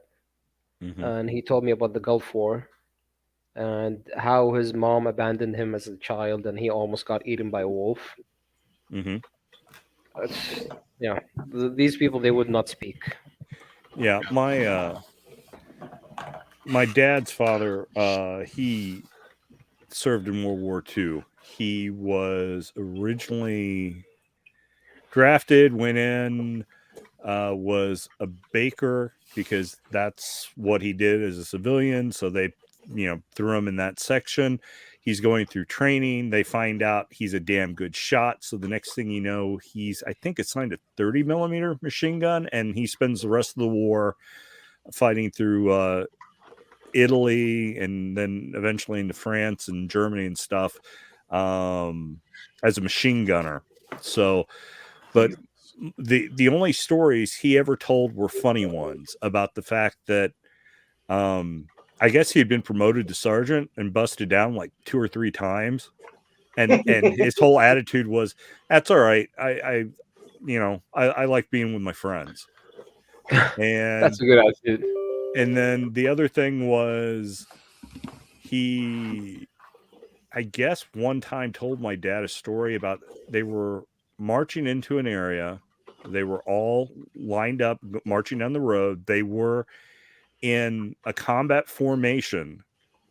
And the next thing you know, a German MG-42 opened up and it hit every other person in line.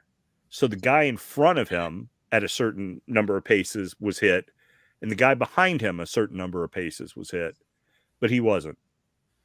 So that was it. It was just, so it was either funny stories or just kind of like ironic, kind of makes you think. Kind of, and that was all he.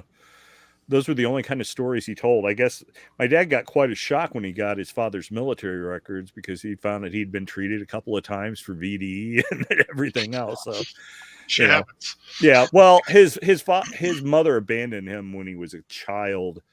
So my dad didn't have his mom growing up. His father was away. So during the Depression, he was just kind of passed around from family member to family member. So he had a very rough childhood. So I cut him a lot of slack. And that's opposed to the utterly spoiled Americans that we've been breeding for the last 30, 40 years. Oh yeah. No shit. Yeah. But I guess one of the funniest things about his dad, after the war, he came back, he met a woman in attending bar, some dive bar here on the south side of Indianapolis, and they hit it off, and he ended up married to her. And that's the woman I knew as my paternal grandmother. But she was German origin and spoke with a German accent. And I guess sometime when my dad was a teenager, they got into an argument.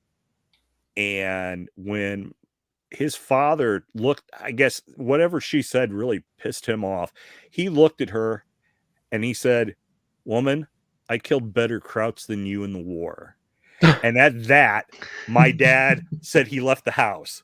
When he came back, it was all fine and smoothed over.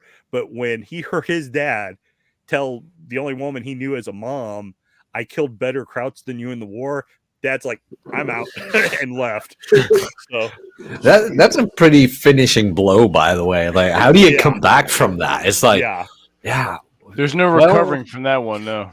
It's like, got anything snarky, sarcastic, and clever? Come on. Yeah. A steak knife. Probably a similar story that my grandfather had too. It was my paternal grandfather. It was my dad's dad.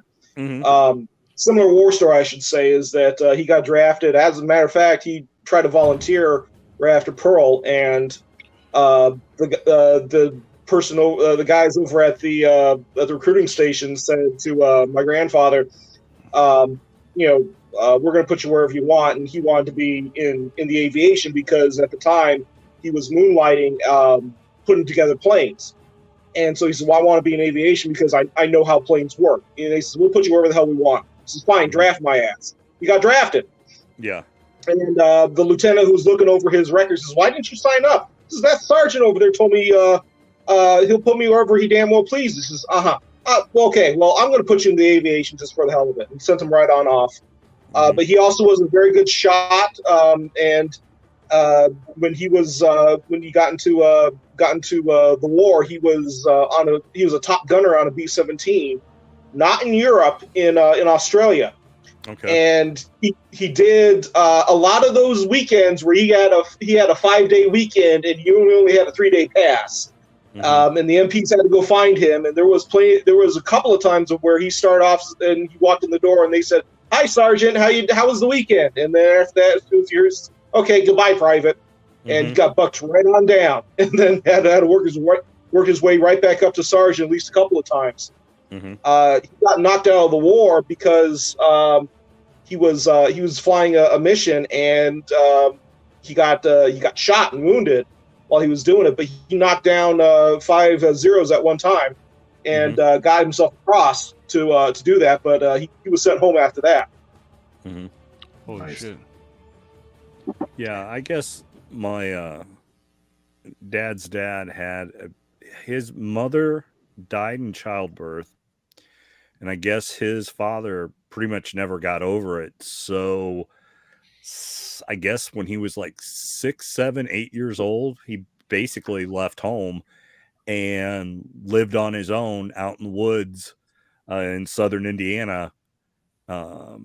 Jesus. Most of his youth, he would go to farms, ask to sleep in the barn, work on the farm to get a meal and stuff like that. And that's how he did it. And so he had a very rough kind of upbringing. I guess at one point, I don't know if this is before the war or after. I'm gathering it's before the war because from my dad's perspective telling the story, he was really little. And I guess my grandfather also cheated at cards because he was playing poker in a bar somewhere and my dad was playing underneath the table, and out of nowhere a hand grab, which was his father, grabbed him by the back of the shirt. The table goes flying and the two of them go flying out of the bar. So the only thing my dad was able to piece together out of that is the fact that his father must have been cheating or something, but knives came out or guns came out and that was it. But I mean, I hear stories like that and it's like, yeah, can you imagine that kind of stuff going on now? It's not like that. Do people even go to bars anymore? I noticed yesterday I needed a couple of groceries, and the opening times for Christmas were on the board. Where it's like, "Oh, we're open during Christmas," and I'm like, "Wait, don't you people have somewhere to go to during fucking Christmas?" Well, that's for the people that don't have places to go to. That's why they're open. No, but still, it's like it's pretty insane. Like, close the fucking stores. No, when Sass and I and Robert were young, back in the dark ages of the mist, when we were there was nothing fucking open on Christmas. Dude, that was even when I was young. There was nothing open on Sunday. There was nothing open, 7, 8 o'clock at night, depending on where you were. Pretty much when sunset. There were no 24-hour anything. But that was even when I was young. Like, the holidays were the holidays, It's funny. The whole world ran fine when everything was closed on Sunday, isn't that? Yeah, and everyone fucking appreciated that shit. Yeah, it's like you were kind of forced to appreciate certain things, and I'm okay with that. Like, I'm a libertarian, you guys know that, but it's like, no, you know what? Christmas, you all sit the fuck down and you do nothing. You either go to your loved ones, or you're gonna reflect on the fact that you don't have loved ones, and maybe you're a dick. Exactly. It's all greed. That's where it all came from. Yeah, pretty much. All greed. Yeah, but now it's just like, no, we gotta keep the consumers happy, like open everything and shit like that. It's like the only thing that I know that was the only thing that I know as a kid that was open on Christmas were Chinese food restaurants and movie theaters. And your mom. That's true. So it was you son of a bitch. Good one. That was brilliant, Jack. I love it. My mom too. Don't worry. That is true. But you know what the amazing thing about this is? This. Jack has been yeeted. You got yeeted. You got the what I call the hard yeet twang. Maintain frame. Maintain frame. AMOG. You've heard of Yuletide? This was Yeet-tide. This is Yeet-tide. Yeet-tide, your mother. So my grandfather, Leslie Steele, fought in the war, and he went over to Europe for that leg of the war. And I have here something that he brought back from Germany. Don't know how clear this will be. Ooh. Holy Wow. shit. Yeah. Is that what it is? Wow, this is a mustache man. Yep. So this is a letter from a German soldier to his mom, to his gal. Okay. I can't. My German's pretty bad, but what I find interesting in this is that, like, for example, this German soldier liked to sketch. Wow. God damn. And then is that a full letter? I mean, could you have it Oh, yeah. translated? Could you have it translated? I have not had it translated, but here is the letter. Oh, you gotta translate that motherfucker. That's awesome. Wow. Yeah. Find out what that says. Everyone just had better handwriting back then too. Oh yeah. That you had. That's how you. They didn't have communicate, smartphones. I Blame it on the still damn guns. I still write in cursive. Yep, cursive, fountain pens. Oh yeah. Like, do you guys happen to remember that? I saw, what was that? I saw something come by or pass by when it, in schools where they teach you to write and shit like that. But Penmanship.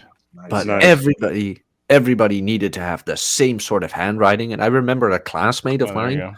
who like had a bit of a thing with normal letters and cursive writing. So he just had his own signature kind of thing when it came to writing. And I remember the teacher being like, "No, I don't want you to do it like that. Do it like this. Do it like this." It's like, Really? dude, That teacher. like, can you read it? Yeah, but he's not following the prescription. Curriculum? It's like, yeah, he's not following the curriculum. I'm like, Jesus Christ. Now that Who I think cares? back to it, it's like, wow, school really is nothing more than an indoctrination camp. Homeschool It's your kids, people. love your family. It's like, Absolutely. oh my J- god. Jack, when I was in high Especially school. now. Especially now. Mhm. Yeah, absolutely. But when you were in high school, Yeah, so the teacher, when we were in detention, they would make us write the dictionary. Just pick a random page and you'd write the dictionary, and he'd call you up, give him your paper, and he would cover his hands over the entire like sentence in the word if your handwriting was shitty. He's like, "What is this letter? Tell me what this letter is." And you kind of just Oh have, shit! like, And then beat kind you of if you got it guess. wrong. Yeah, exactly. Like, go stand at the fucking wall, and stare at the wall, if you got it wrong. But Damn. sometimes, because you're just sitting there for an hour and you're kind of just like mindlessly, writing. And he's like, "What is this letter? Tell me what this letter is." You have no way of guessing, what it is. But I don't know what the fuck they do in school now, but when I was in kindergarten, they were teaching us how to write letters in print and in cursive. That was oh, they don't even do that anymore. It's like these Hell, they've days. even taken the clock out of the school because the kids can't tell time. Jesus Christ. It's bad. I remember a plate I had who was going to college to become a teacher, and she's like, "Well, as a teacher, you have a parenting part as well." And I just look at her, I'm like, "You don't. You teach them to write and do math and shit like that. Parenting, you leave to the parents." She just looks at me like, "Oh, but that's not what they tell me in college." No, of course not. They're tyrants. They're literally Marxist tyrants. That's what they are nowadays. If I ever have kids, no way they will set foot in any education system. Like, no way. That will be homeschool. Or nothing. Maybe I won't register them as citizens. Maybe I'll just do that. Where it's like, no, I didn't have a kid. What are you talking about? I don't know. Name them Wednesday. Yeah, name them Wednesday and keep them under the cover. Yeah. My sister homeschooled my nephew until high school, and then he begged her. He's like, "Ma, I want to go to school with the other kids." And he went to school, and he literally passed every test they gave him.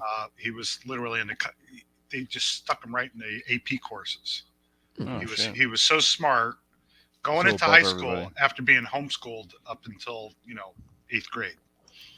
I have a colleague of mine that homeschooled 8 kids. All of them, he and his wife did. It's like a Yeah. small Full school class. itself. So Little Red I do have a Schoolhouse. question for you Mhm. guys. I often hear about the homeschooling. I kind of understand the general idea, but like, what exactly goes into that? Like, how do you actually do you like teach them the curriculum that they get in the There's school? a Yes. watered down curriculum that the whatever municipality you're in, the school will send you, and you're in quotes, you're supposed to follow that.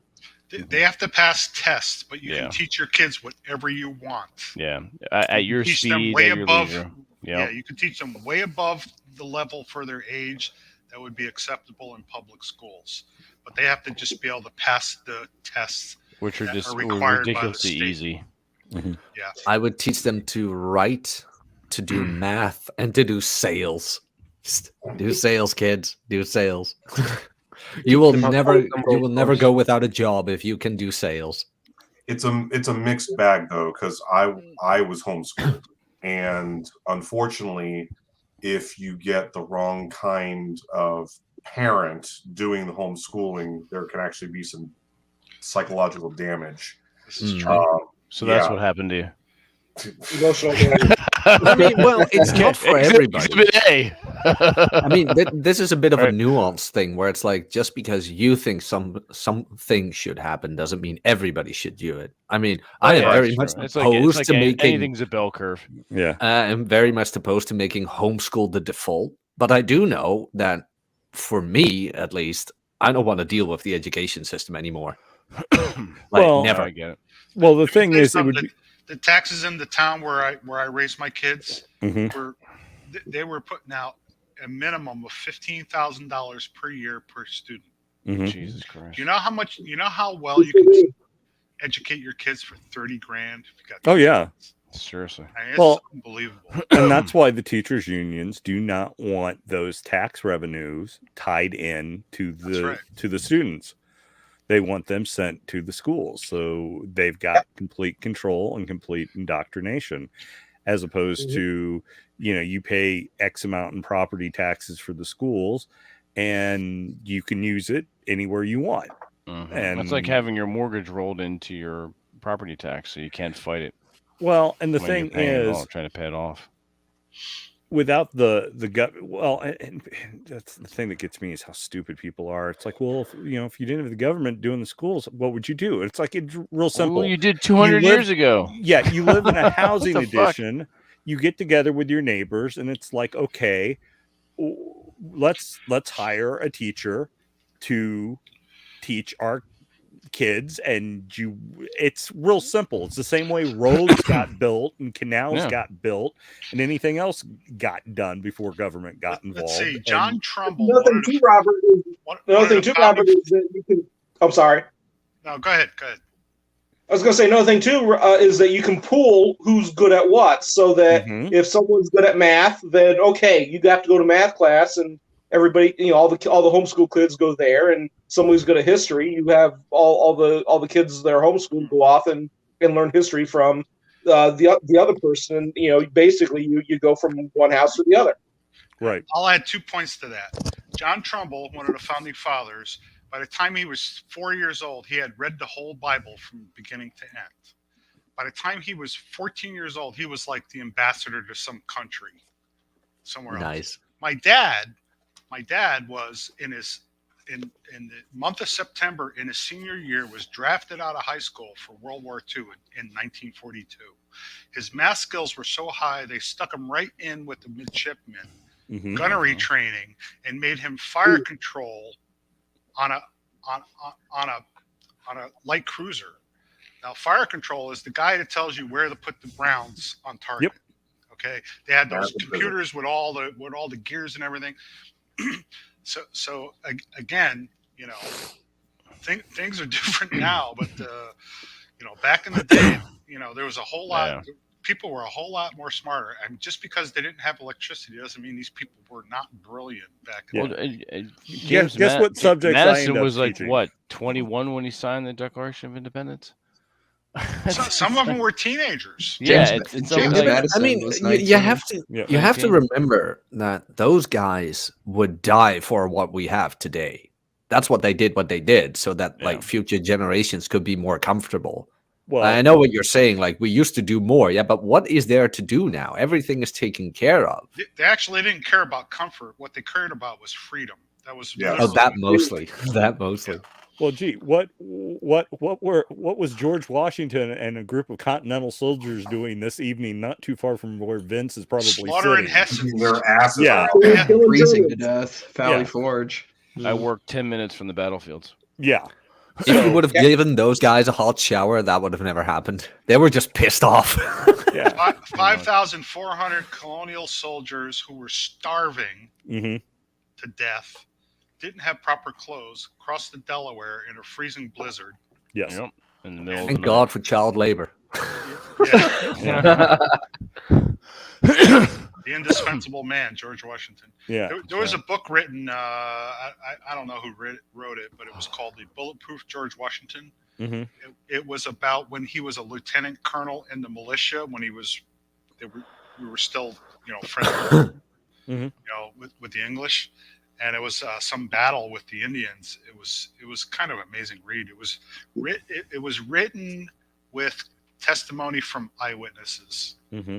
It was phenomenal. If you can ever find it, it was called The Bulletproof George Washington. What an amazing man he was. Yeah, and that was very influential his time fighting in the 7 Years' War, because he ended up using the Cherokee guerrilla tactics for militias in the south of the United States against Cornwallis. So, Well, and before the Battle of Monmouth, there are reports from various people of George Washington riding before the army to booster their morale and encourage them on, and of British sharpshooters from their light infantry and stuff taking pot shots at him. Yeah, he could not be killed, and all of them missing. And even one of the soldiers watching that, it's like it was almost like he was daring them to kill him, and yet he had no fear whatsoever, as if he was invulnerable, and he did this often, that he just went about as if he was untouchable. And leaders leading from the front. Yeah, imagine that. That is a man with frame. Yeah. Yes. And had the dignity and graciousness to give up his commission when he was done. Well, I think after the Battle of Monmouth, when they were just completely shagged out, and the battle was a draw. The troops laid down in the field and went to sleep, and George Washington among them. He didn't ride his horse off to the field to the nearest inn or something to George Washington slept here. No, he was freezing and starving slept along in with the them. ground, surrounded by the men same that with fought Valley with Forge. him and fought for him all that long day. You guys come out here. Any of these sissified coming out of West Point doing that? Oh, now? General Miley, please shoot me in the eye, please, somebody. Right in the fucking eye. You guys come out here. I'll take you guys on a tour. I'll do the battlefields. Nah. Wasn't Monmouth the one where I think it was Lee that was doing advance guard and actually hit the Brits and pulled back, and then Washington came up and started chewing him a new asshole? Was that one? Yeah. If I remember correctly, he was supposed to engage the enemy and have them engaged, so that Washington could come up and basically be, the hammer and the anvil to beat them. And for whatever reason, Lee's like, we can't fight them, and called the retreat. And when he did that, I guess no one knows what Washington said. Apparently, the guys around Washington revered him so much that they just would not record him uttering profanity. But apparently, I think they didn't mention it. What they were saying is that I can't write what he said. He just invented new stuff. Yeah, and so he apparently tore him a new one, and then went in, and the battle happened, and it I'll do it myself. Yeah, and much to the shock of the British, the Americans didn't fold. It was not the same guys that they had fought the previous summer. So yeah, and then wasn't it like the famous speech at the conclusion of the war when all the soldiers didn't get their back pay and they were causing a bunch of problems, and Washington just took off his glasses and said, "If you pardon me, gentlemen, I've lost sight and this suffering." And I guess a bunch of the Continental soldiers were just like drawn to tears just seeing this man who had been laid low from leading this army. And then I think became he first had to put president. on glasses. Yeah. I think he had to put on glasses. Actually, is what, Yeah, that's right. happened. But Yeah, you're that's about right. right. Yeah. I will be here tomorrow at 3 p.m. at Washington Crossing, the reenactment. Oh, cool. Every year at that's Christmas cool. time. A couple years ago, I was on the PA side. I fucking froze my ass off. I have a few pictures with one of the British soldiers with one of the muskets. It's kind of cool. But I'll be on the Jersey side this time. Nice. So every year they kill Germans. I like this idea. Every Christmas we sacrifice some Germans. We kill them and then we go to the Washington Crossing Inn and we raise a cup. Yeah. Yep. You guys are such nerds. That's right, you dirty whore. When you come out here, we come out here. I'll take you to the battlefields With the giant squirrels? The giant squirrel. What? You saw that? Yeah, I saw one when I was at your place. Jesus Christ, those things were huge. I'm feeding them And now. they're I've been feeding them peanuts. There's 3 of them that come by. They're like my friends now. I'm like, I'm officially old. I'm feeding the squirrels fucking peanuts. I mean, but At least you're not feeding pigeons. I prefer the squirrels. They're I mean, can anybody blame you? The older I get, the less I want to hang out with people. Where it's like, Well, oh, that's animals, true. hello. Oh yeah, It's true. Animals aren't dirtbags, Like, who did I tell this to? No, I was talking to, I think it was my dad or something. I'm like, what was it? I can't be angry at an animal when it attacks me. He's like, what are you talking about? I'm like, well, when an animal attacks you, it's like instinct. It's like it's either You've done hungry something or it's dumb, fearful or you're provoking it. When a human hurts you, it's 9 times out of 10 because they can get something out of it. They're dicks. Like a human, I can't forgive. An animal, when it attacks me, I'm like, yeah, man, I get it. I get it. You were probably being an asshole to it. Yeah. That's Speaking of assholes. Oh, God. I'm the biggest fucking Christmas asshole this side of the Mississippi. He has a Darth Vader shirt. That's good. Darth Vader shirt with a fucking Santa hat. It's it's actually a wrestling shirt. Oh, okay. Yeah, I have till 5, ref. That's what that says. Nice. Yeah, it's very meta. Very meta. Well, what are you guys? What are you guys doing? We're talking geek shit. We're talking Revolutionary War, Washington Crossing. We're talking fat squirrels. We're talking getting old and hating people. We're talking about animals attacking people. All kinds of Christmas shit. I will push back on Jack a little bit here with the animal stuff. When you are in some hairy situations with big game that wants to kill you, I show absolutely no mercy at all in dispatching my foe. I couldn't give 2 shits, when something wants to get at you and wants to kill you. So. I wouldn't lay over, but I'd understand it more. I wouldn't be like, wow, this animal is an asshole. It's more Jack, like, hey, Jack mate. does one of these Crocodile Dundee things, and I have a story. When I was 14, I went big game hunting. We went elk and deer hunting up at my family's property, and I heard all sorts of gunfire. I was sleeping in my camper, my dad's camper, and I hear all this gunfire. I get up, get all my hunter orange on, grab my rifle, go out there, and my brother was all out of rounds, and my cousin, who was older than me, he had 1 round left in his rifle, and so he's like, "Hey, let's go down the field." We dropped 2 elk. Mm-hmm. We go down there. We come up on this bull elk, this huge bull elk that's trying to get up, and my dumbass cousin's like, "You know what? I just let him die. Just let him die." And I'm like, okay. I'm 14. I don't know any better, and I'm sort of like, okay, just deferring to his, wisdom. Authority. Yeah, his authority. And then he realizes this thing's not dying. And so he goes up with his last round. He's got like a 30-06.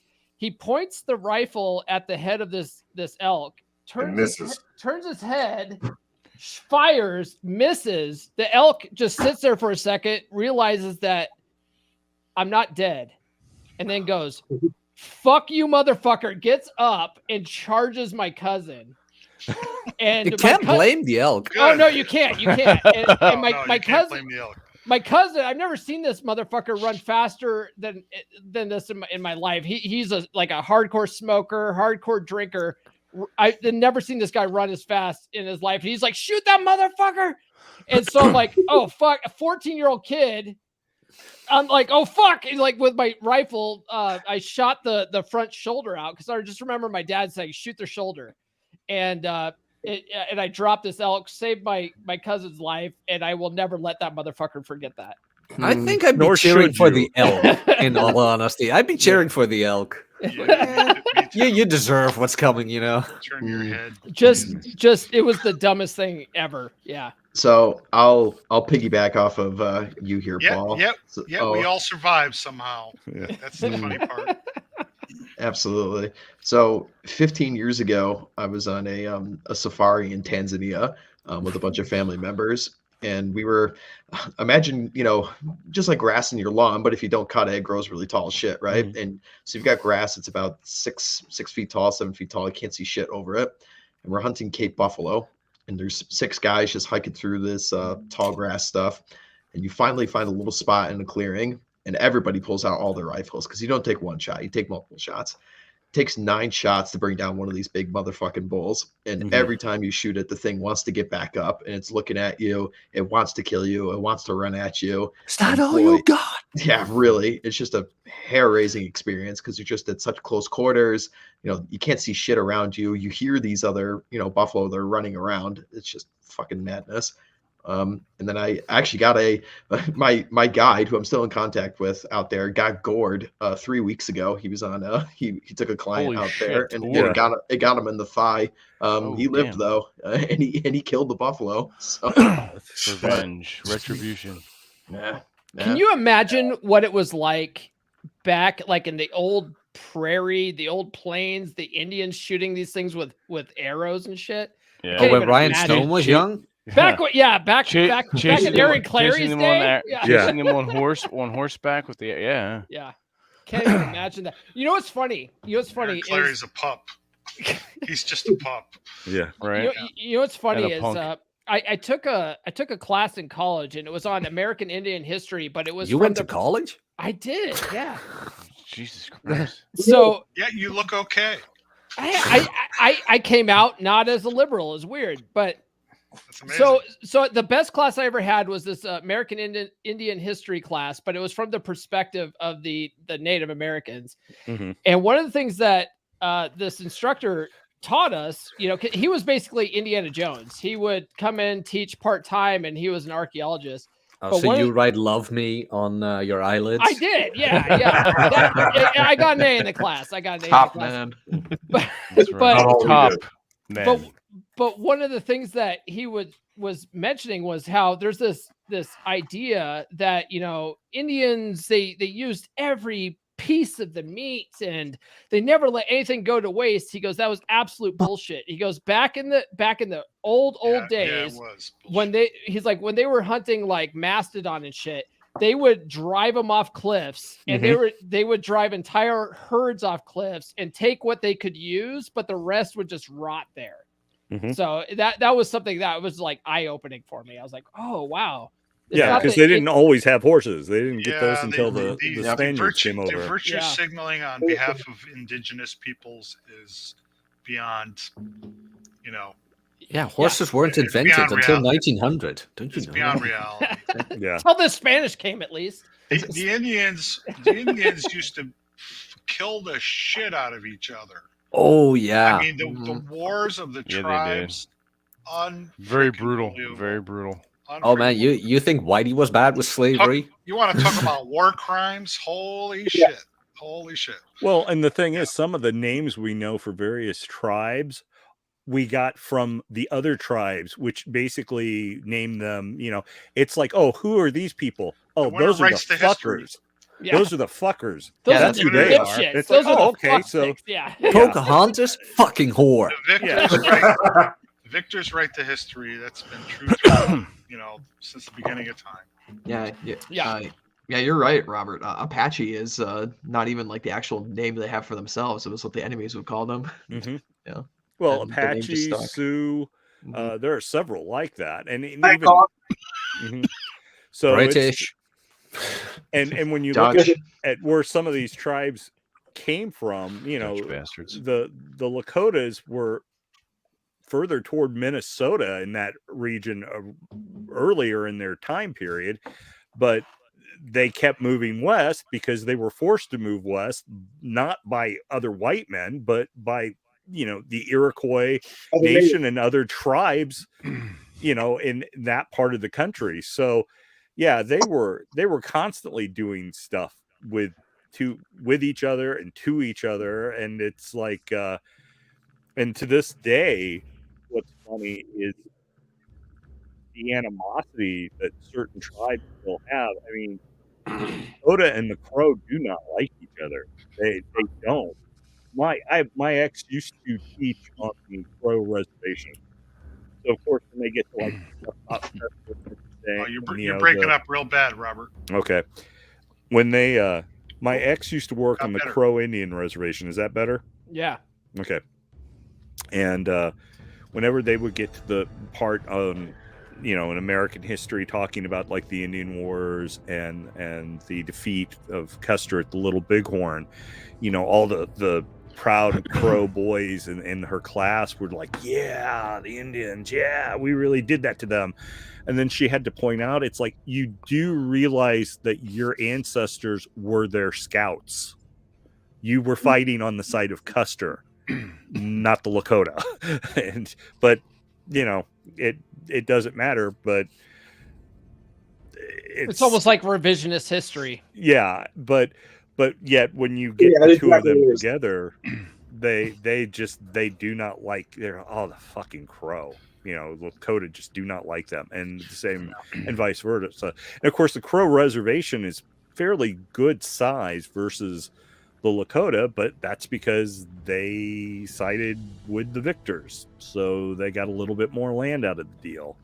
And I'm not making any excuses that I'm sorry if we give you our word, I think we should keep it. I mean, that's true of any man. If I tell you, hey, you do this, I do that, we're good, and then I fuck it, I'm going to screw you over. No such thing in history.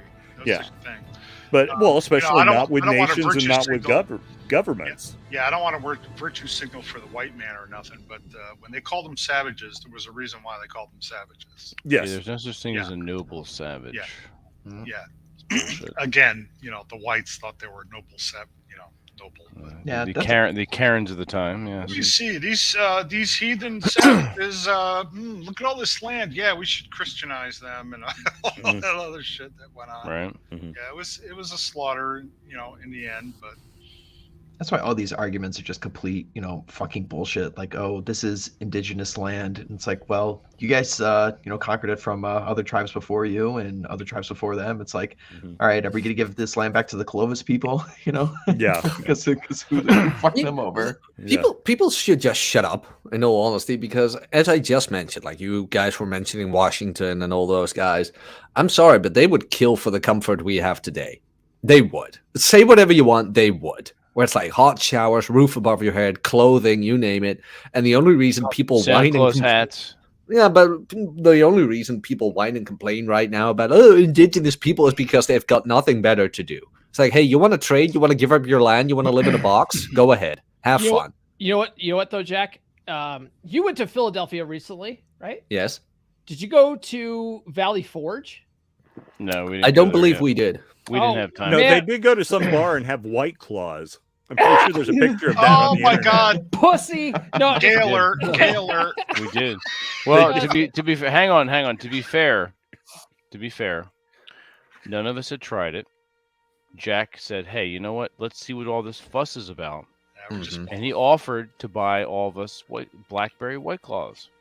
Did you guys So get we were now you we guys were are at- just deering. Did any of you finish one of them? That's No, Yes, no, I did. no. I finished them. Let me finish the goddamn story. Jesus Christ! Let me. You're I'm a gonna- terrible let me- storyteller. Mute him, Vince. Mute him. Let me eat your ass, both of you fuckers. So okay. So we're at this outdoor bar. It's not bad. We're having fun. We're having these. We try these blackberry White Claws, and they taste like shit.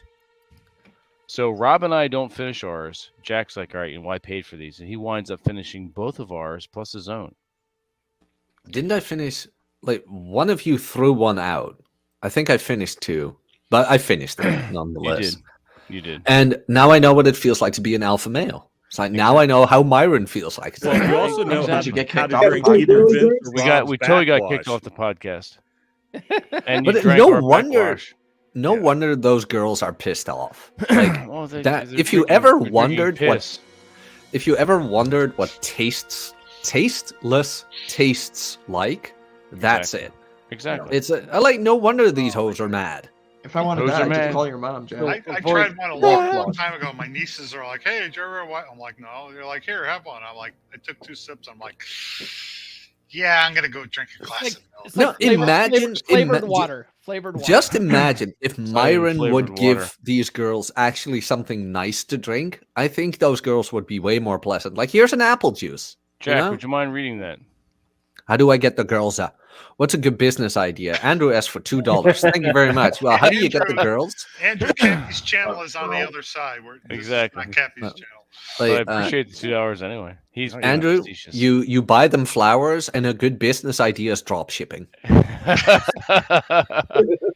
Remember, Yes, just shoes, be not honest with shoes, the not girls. sne- Just be shoes, honest. shoes, not sneakers. White Claws are just the Zima of this current generation. Well, Zima fucking it had a taste though. Tastes like a can of Verps. That's what it tastes like. Zima I'm tasted surprised like someone Fruity hasn't Pebbles. brought Zima back. Zima was alcoholic. Fucking. What am I thinking of? The Mountain Dew. Yeah. Just get the latest They iPhone. have now. And it's disgusting. Hey, Was Vin- it- Millennials' way of getting away with drinking in public. That's what Yeah. all that White Claw was for. Vince, you've been to Valley Forge though, right? Yes. Yeah. So going back to what Jack was saying, one of the funniest things I learned when I went and visited Valley Forge when I was a kid was that Washington was staying at this nice house, nice and warm, right?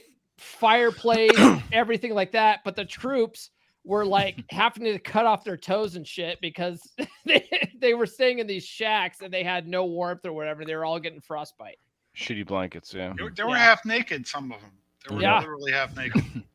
Yeah, craziness. But Mm-hmm. Washington, he did okay. Yeah. He was the general, so he was all right. Yeah. Sass might be old enough to remember this. Do you remember Malt Duck? Malt duck. I remember Maximus Super. Okay. It's a drink. Yeah, Malt Duck was a like malted wine. I remember a duck wine. Oh, Fucking Yeah, it 40. was, that for a there- minute. yeah, it was called Malt Duck. It's in that whole Boone Farm kind of Yeah. category. It was cheap stuff you could get at a convenience store when you were like 18 years old, not really old enough to be drinking, but if you had someone that looked old enough, they could pick that up at the gas station or whatever. But yeah, unfortunately that ceased to exist sometime in the 1980s. I remember but- some duck. I don't remember it called malt duck, but I remember some duck wine. yeah. It was, it was like on the same plane Same- as same- Mad Dog same realm. 2020. 20 Boone Fucking Farm, yeah. Boone's Farm. Yeah. But, It's yeah, something those, like worse than $2 Chuck and Mad Dog. There you go. Yeah, Mad Dog I 20. remember Maximus Yeah. Super. That was the malt liquor that said, basically their advertisement was Colt 45 is a pussy. yeah. That's awesome. It was called Maximus Super. It was pretty nasty. We used to drink shitloads of it. But yeah, I remember sitting in the back of a pickup truck drinking Malt Duck at like the drive-in or something like that as a teenager and stuff, trying to, see what kind of trouble we could get into back in the day. But I'm Googling that. So it was a malt liquor? Yeah. Yeah. Okay. When I was in the Navy, we used to drink King Cobra. Anybody drink King Cobra? I've heard of it, but I never had it. It's a malt liquor. It's and like people that don't know, malt liquor is like a shitty beer that people in the hood drink. Yeah. Shitty beer? Shitty beer. Although Shitty I still would rather drink a malt liquor than an IPA, but I'm just gonna put that out there right now. I hear you. Yeah, IPAs are bitter as fuck. I don't. They're like ass. Yeah. I'm with you there too, Robert. I hate IPAs. I love English beers. Mm-hmm. I'd much rather have like an amber or a red than an IPA. I'd love an amber. I'd love an amber herd. I love that. Ah! I love that. You dirty. I can fix her. I can fix her. Trust me. If anybody Robert, can. what I was thinking of was Amber Heard. Oh my god. I was thinking of Cold Duck. That was a wine back in the day. Yeah, malt duck is Vince, you're just jealous. You're just jealous. I'm 6 foot. I can do it. I can do it. I promise. I knew that was coming. I didn't want to say anything. She'll shit on his bed, but he can potty train her. You bitches just jealous of my 6 foot swagger. You bitches and your jealous hat of my 6 foot swagger. Your hat too. It's your hat. I'm jealous of. I want one of those Santa hats. I got it off this thing called the internet. I know you have a gift coming your way too, Jack. So be mindful of your mail. That sounds ominous. Yeah, is it like Aaron Clary's gift where it's a frozen Black Widow spider? I will not send you something you have a phobia of. This is actually something you can use and enjoy for years to come. He sent me like a Black Widow spider frozen in carbonite. There, Gigi. It's a double under. It's a Han Solo. Yeah, spider. I named the spider Han Solo. Han Solo. Oh yeah, you know what? I have to tell you, Jack. He told me about that before he sent it to you. No. He's like, "Look at this." I'm like, "You're kind of a dick, aren't you?" He's like, "Yep, I'm doing it anyway." He knows he is. Yeah. Yep. It's on top of my shelf. He text messaged me. He's like, "Look at this. I'm saying this to Jack." I'm like, "You're a dick." Why would you do that? Right? It's like, Jack hates spiders. Look at this. I'm sending it to him. Like, you're an ass. Next time I'm gonna say I hate money. Right? He'll send me that. Hate money. No, you oh God. He doesn't. Clary, I hate big-titted redheads. I hate thin-waisted blondes, Clary. I hate them so much. Oh, I'll show him. Let me ship you one. Well, he'd have to find one, and they don't have those in the Dakotas. They have nothing out there except. They'll send you a doll. They have thick, hardy gals out there. No, I don't want that. They absolutely. You know how much it's fucking expensive to fly out. Make anorexia great again. Jesus Christ. Clary's like, maybe it's maybe that expensive was to fly out. South Dakota. It's expensive to fly out to Clary. Yeah, it's like $800 to like $1,200. I went to go visit him, and my airline took me all the way down to fucking Texas before flying me back up to South Dakota. Yeah, it's ridiculous. You can't get it. Yeah, you can't get a straight flight. Mm-mm. Well, there's nothing straight about Cappy, so that is true. $20 is $20. It is $20. That's right. Where is he actually? He's in Vegas now. Okay. Because I text messaged him Wednesday to invite him on the show. He's like, "Oh, I'm flying to Vegas." I'm like, "Well, fuck you anyway." Yeah. You can tell where Clary is based on what's going on in the background on his live streams. Correct. Yeah. Yes. And his mood. Yeah. Yeah. and his pictures on Twitter where he's flipping people off. Yeah. That's like his signature. Yeah.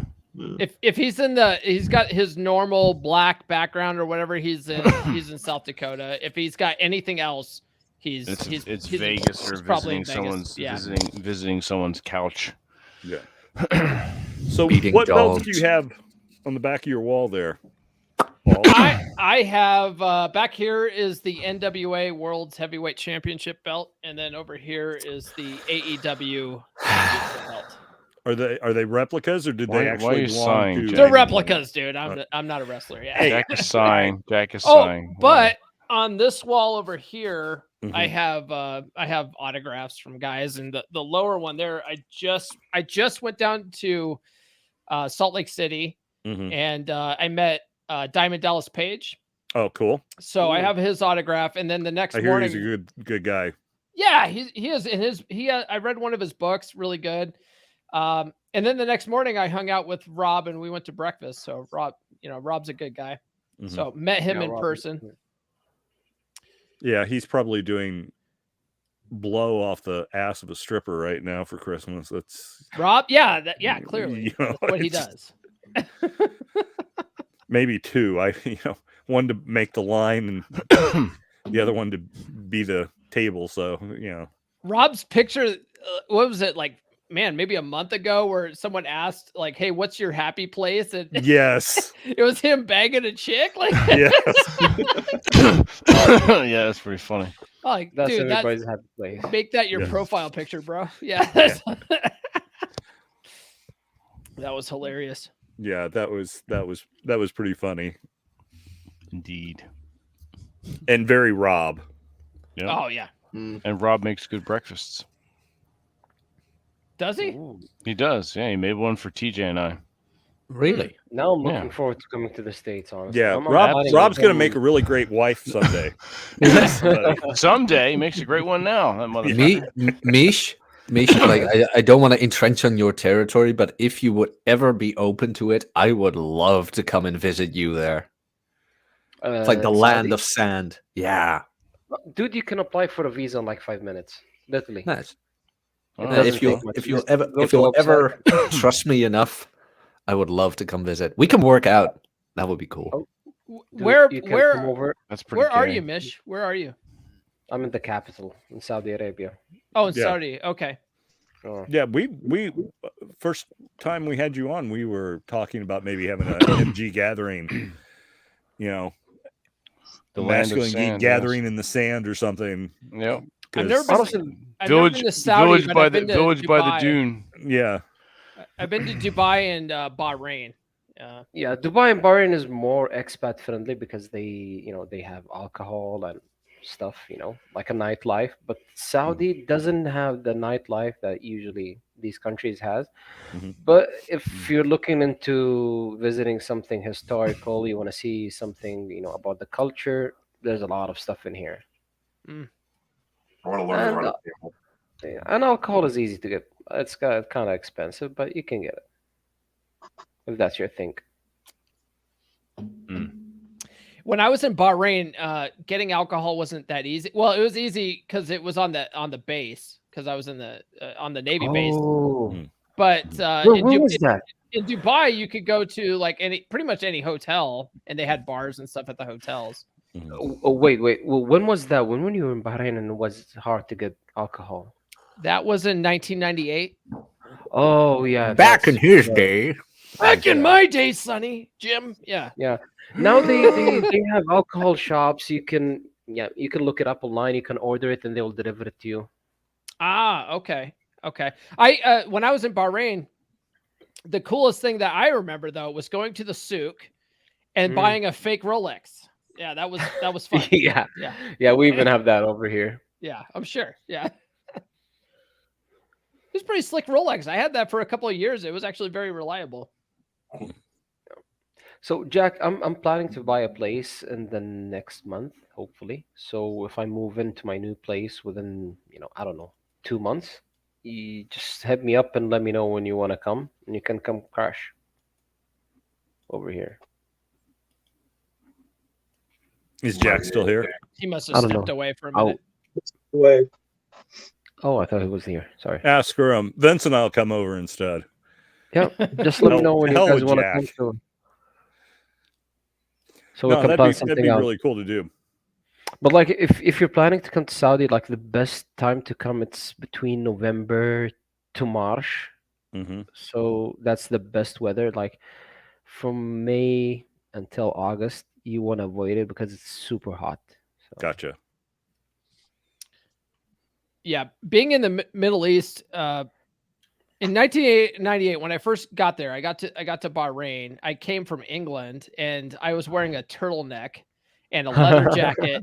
And I got off the plane and walked into the airport and walked outside, and I just wanted to fucking die. It was just died. It was so hot. So I've never experienced heat like that in my life. I was like, holy for fuck's sakes. Yeah. That was And intense. Bahrain is also humid because it's by the sea, basically. So Yeah. that makes it worse. Yeah, it was disgusting. Yeah, but honestly, if you the dress for Middle- it, maybe not, but I was not Yeah. dressed for it. Yeah. Yeah, but the Middle East has changed dramatically. Mm-hmm. I would say in like Saudi Arabia changed dramatically in the past 7 years. It's way different than what you remember. Bahrain is more open now. It's been open, I think, after you left. Like they have alcohol, they have clubs, they have nightlife and everything. Wow. Yep. Dubai has been always the same. Like, it didn't change. They basically built it for expats, so you have everything in Dubai. There's a lot of Russians in Yeah. Dubai. There's a lot of. I remember there was been like a ton of like Russian chicks in Dubai. Not just Hey. Russian chicks. There's Hey. yeah, I don't know if I You're should only say like this. 3 fucking hours late there, Amos. No, it's not funny. Yeah, in fact. Oh, you got yeeted. Yeah, the Russians in Dubai, they have a story. That's why they're there. I'll tell it to you later Okay. off screen. All right. Fair enough. Well, gentlemen, I'm going to bow out here. Merry Christmas to all, and Merry Christmas. Happy New Year. Merry Thanks for having me, fellas. Be Absolutely. well. Welcome. Christmas. Yeah, as Merry well. Christmas. Merry Christmas. Take care, Robert. I'll see you in January. There. Hey Vince, could you put the names up? The what? Yeah, like the names. He wants it so You he mean- can see all you the mean names this? like that. Yeah. He doesn't know Amos's name. Snap your. Okay, all right. Oh, I forgot you're old. That's true. I get it. Jeez, I can't forget. Amos Joe. All right, I'm gonna go Sure. crash. It's 8:25 a.m. What the and, fuck? Go Yep. go enjoy the day. Merry Christmas to you. All right, I'm gonna go crash and sleep, dudes. I haven't All right. slept since yesterday. Holy shit! Get Good some night. sleep, Merry brother. Christmas, everybody. Merry Merry Christmas. Christmas to you. Bye bye. Later. Yeah, Amos shows up. Well, it's about time to get going. I remember last year this went a while, so I figured I had time. Okay, so that's what you thought. I remember that New Year's stream you did for what 7.5 hours. We were. Oh yeah! Holy shit! That was epic. That was pretty cool. I mean, Rob did what, 8 hours for his 6. 1,000 subscriber? Oh, Oh, 6. 6. Okay. I'm almost surprised Rob isn't doing a stream right now because it seems like every time Vince and I have had a stream, Rob's been doing one too. It's like, Well, I invited Rob on. Rob, Rob said he would Christmas try Eve, to Rob's make it. busy. Yeah, he's yeah. busy. I mean, everything you got to do to get those 5 viewers. yeah. Rob's actually Wait, been what's the $2? stepping up his marketing game lately. I saw a reel lately on Instagram. I'm like, what the fuck, Rob? Like, you're actually giving us shit? Like, what's going on? Mhm. Yeah, we were talking about that earlier. That he was actually advertising and everything. So it was like he's being serious about that. He hit the 1K mark. He's like, I fuck you guys. I'm putting ads on here. I'm like, come on, really? Retire? I thought he retired. He Yeah, he should though. Like, if you really think about it, like Rob actually, he should start really taking it seriously. I think. Well, no, Because he can take he's it seriously as He's long a as he smart doesn't do. fucking guy. As long as as long as he doesn't do mid-roll ads. you fuckers do mid-roll ads. I immediately do not listen to you anymore. No. If I'm in the middle, I'm enjoying what you're saying, and all of a sudden I hear an ad for toilet paper or some shit. I'm like, no, you know what? Wipe your ass with this motherfucker, and I immediately unsubscribe from you. That's like the big fuck you. That's what Exactly. that is. I don't. If you have an ad in the beginning and the end, I get that. If you're going to stop my enjoyment for a goddamn commercial. This is the reason why we all went to YouTube. Because we didn't have to deal with that. We grew up with that shit on TV and we fucking hated it. And here you are, you no-name little channels, putting fucking ads on a mid-roll. Kiss my fucking ass. No. Well, the no, worst are for no, Massengill no. and Kotex. It's like, what the hell does that have to do with what I'm watching this video for? Okay, but I'm not even your target demographic. Advertisers pay more for mid-roll. That's all I'm saying. I do not know. No, you're not selling out. No. If you have a message to sell men, you do not post mid-roll fucking ads. You do not do it. No. No. I mean, what if you just do like product placement or like a little ad in the middle of your that's own? different. That's different. That's different. It's personal and it's contextually relevant to what the message you're giving. That's fine. You might actually make more money that way. Exactly. If you're post and you see a yellow dot every inch or every I don't even listen to you anymore. I don't care. I don't listen. So, Paul, if that's you, I'm not listening. Dude, that's so me, bro. I'm not listening. I'm not listening. I'm like that. What Gollum? I'm not listening. I'm not listening. So Vince, would you rather than pay for like a subscription so that you don't have to listen to ads? You know, like YouTube. Was it YouTube? What the fuck did they call that? YouTube Red? What did they call that? The premium YouTube. Premium. I have it. Yeah. Do you do that so that you don't have to listen to ads, though? I do it so I can play it on my phone without watching the video. Exactly. I would pay for that. Yes. Okay. I'm the cheapest motherfucker you'll ever meet. I'll never pay you. Chris, what the fuck is going on with you? I think he's having internet troubles. I thought you kept eating him, like, because he was no. He's ads or something. No, the only one I'm eating tonight is you. No, he's on his phone. Yeah, you know what's funny? So I make my my interviews ad free, where it doesn't even have the intro or outro bullshit that I put in. It's just the interview part. All right. And I make that available on Patreon, and people pay me on Patreon, but they never watch that. No, they never watch the ad free stuff. I'm like, why am I even cutting this for you? Why even bother? Yeah. Yeah.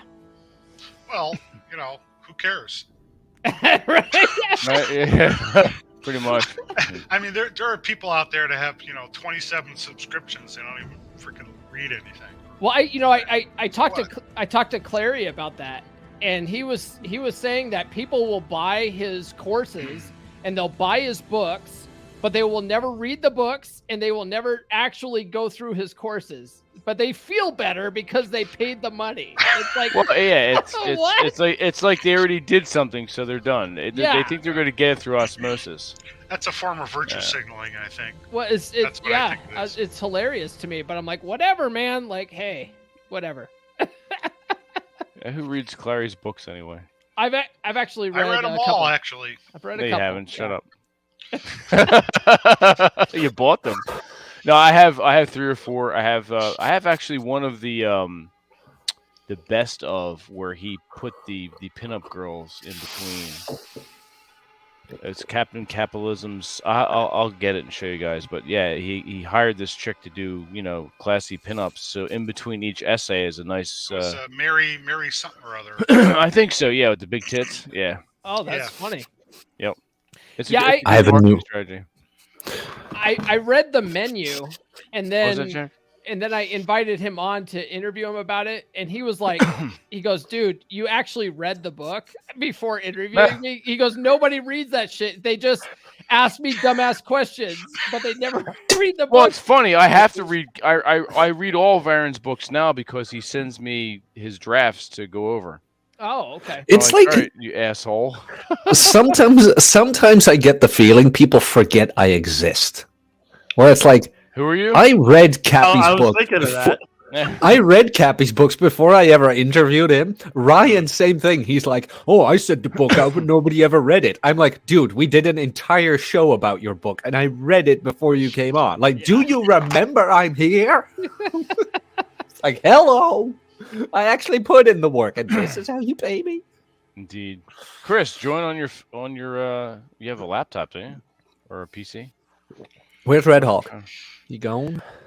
He He left. That son of a bitch. It's now officially Christmas if you're on the East Coast, so Yes. I'm going to raise my glass to you. Bravo, Sierra. Merry Christmas. Irish Merry Christmas. whiskey and Merry Christmas, gentlemen. heavy cream. Merry This Christmas. this is a gin and tonic. Merry Christmas. Oh, nice. Every day we Okay. every day we go further from God. Really. We do. Oh no, God's always with us. Yes. Vincent, there's a gin that I have had and I highly recommend. It's James May's gin. Oh yeah. I do. It's not cheap. It's $80 a bottle, and you gotta That's all right. get it from England. But it's really good. Okay. I've been All right, getting. I have 2 daughters, and I'm divorced. There's no way I'm paying $80 for any. I don't mind. Just the way it is. I don't mind here and there. I've been getting Railcart gin from a local distillery. I get Sweet Gwendolyn. That's not bad. And then there's also the Botanist. It's distilled 22 times, so it tastes like you're drinking water. It's so smooth. That's good. But yeah. Yeah. I'm looking at Twitter, and Okay. even though I muted a lot of people, there are still some who I haven't muted but will. Where I'm kind of like, man, I don't know why, but your tweets read as if you're an anon fat guy. Who it's said that to you? Well, no. I am making that statement where it's like a couple of anons on Twitter. I'm like, yeah, you preach this masculinity shit and shit like that, but I don't think you can even bench press your body weight. It's like, Well, I get why Ryan was so surprised about me, where it's like, dude, you actually lift? I'm like, yeah, what do you mean? He's like, oh, you'll figure it out. You'll figure it out. right. Well, it's a on Twitter. it's a 80-20 rule with most everything. Hmm. So I I like posted the music gin. in the background. that is from Master and Commander. Yep. Yep. I like playing a little bit of music while we're talking and discussing. Where the fuck did you go, Paul? What the hell? How dare you leave? I had to get a refill. What are you drinking? Jack and Coke. Nice. The Lemmy drink. I gotta say, Master and Commander, low key, probably one of the manliest movies ever made. Good movie. It was basically a documentary of my time in the Navy. That's You know what they say in the Brain Navy? surgery. You know what they say in the Navy, Paul? There is no wrong hole.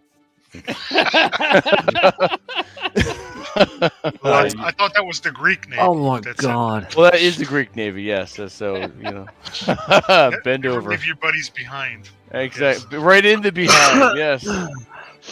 that's well, I don't know about the Navy, but that's definitely what my girlfriend says. So. Oh, You have a shit. girlfriend? Yeah. What's his name? Oh. Oh, damn. Well, first things first. Which species? Oh. Oh, fuck. Oh, fuck. No, but seriously, like 300 usually gets that title, and it's like that ridiculous Frank Miller over the top, whereas Master and Commander was real. Oh, it's pretty spot on, yeah. Yeah, and so it's just a bunch of dudes, you know, saving each other's asses and killing together and stuck on a ship together. That was some real shit, and it's really, really underappreciated. That scene where they had to go and chop down a tree and make a new mast for the ship. Mm-hmm. So I was just like, when I watched that part, I was like, I couldn't even fucking imagine that as a sailor being out in the middle of the ocean, being like, oh, we have to make a new mast out of a fucking tree. I couldn't even imagine that. That movie. There were no bailouts in Yeah, that movie was a conglomeration of 5 of Henry's books. Yep. Your mom is a conglomeration of 5 books. You know that Wait, shit- wait, I didn't hear what you said. What did you say, Jack? That you're. Oh wait. I didn't hear what you said. What? I'm not gonna give you the satisfaction of eating. Saw it coming from 1,000 miles away. Right. The I did shit- that anyway, you son of a bitch. Your mom. I love the mom jokes. Keep them coming. The ship from Master and Commander, it's in port in San Diego, and you can actually visit it. You can actually take a tour of it. Your mom's real fucking ship. They built a mom's whole in port. Your mom's in port. Your mom's in port, you son of a bitch. Your grandma undressed for sailors. That's right. Speaking of moms, how's your mom doing, Amos? Oh, this we're going with. That's right, you son of a bitch. All right, don't fuck with Yeah, my mom. seeing her tomorrow. So Wait, Mom wait, passed what? away. I'll be seeing her tonight. My mom, my mom's dead too. I still love mom jokes on my mom. I don't fucking care. Oh yeah. No, I'm just saying, don't fuck with my mom. Your mom is unfuckable. Yeah, she's basically in a sarcophagus now.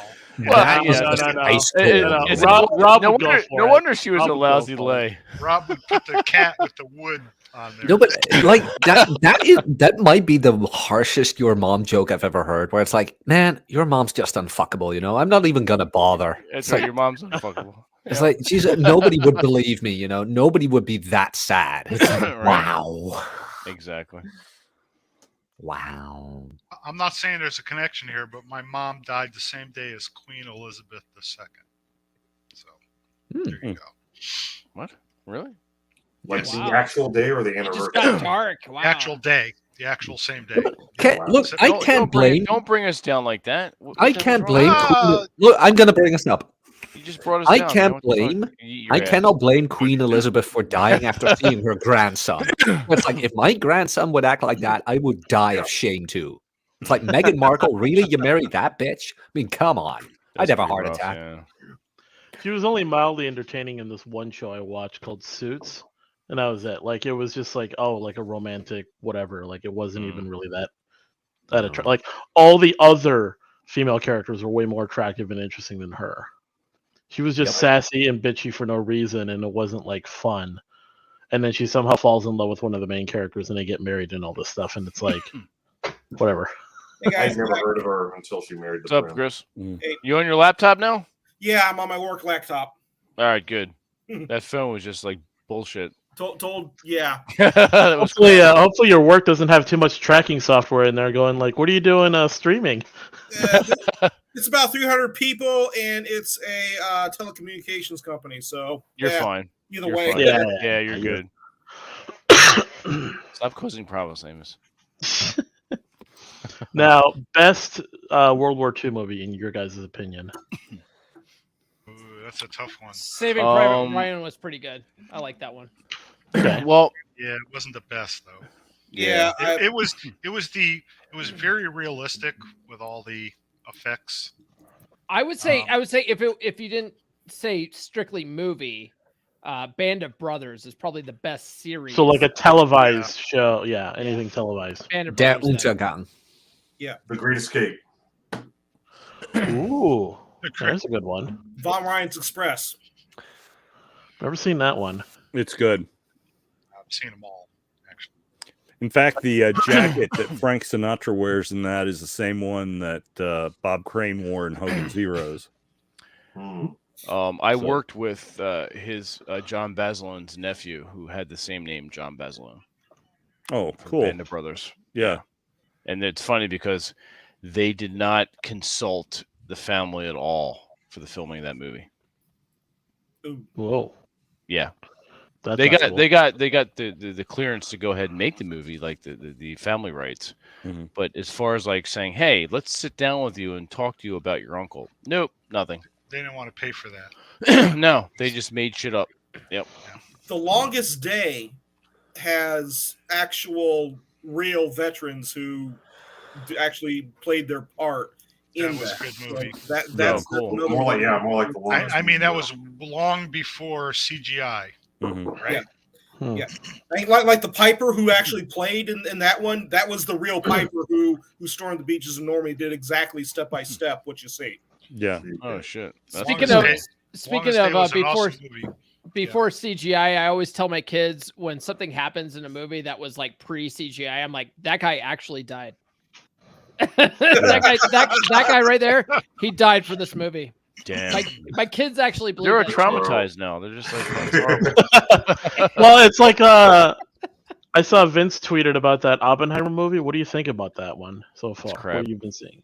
It's crap. Well, I'm curious because everything I look at is just I was like actually kind of curious why you thought. Sounds like why a you thought bunch of that. woke shit. Everything now sucks. Yeah. Really, Okay. Christopher Nolan? Well, first of I'm all, thinking Nolan is pretty good. First of all, Oppenheimer was a communist operative. Oh, Yes. right there. You have to look at this contextually and go back and read your history books. Not read history that's not in history books. So yes, Oppenheimer was a communist operative. So no, the movie is garbage. Just on that alone. Enough said. You got the same guy who did the Imitation Game doing that too. So that was Alan Turing. Yep. Yeah, there was an old movie. What was it called? The Manhattan Project. I can't remember the name of it. Yeah. It was probably better than the new movie was. Well, yeah, I remember the scene in that movie where they're talking about what places to bomb, and I think Kyoto was being considered, and like one of the generals is like, "Well, I've been to Kyoto, and it's a really beautiful city, so let's not do that." It's like, Yeah, right. what?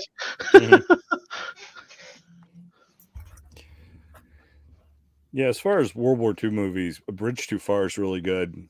That was a good movie. That was good. And Midway, even the new Midway is actually pretty well I heard that done. was pretty good. I didn't see it though. Yeah, I was surprised at how accurate it was and how well done it was.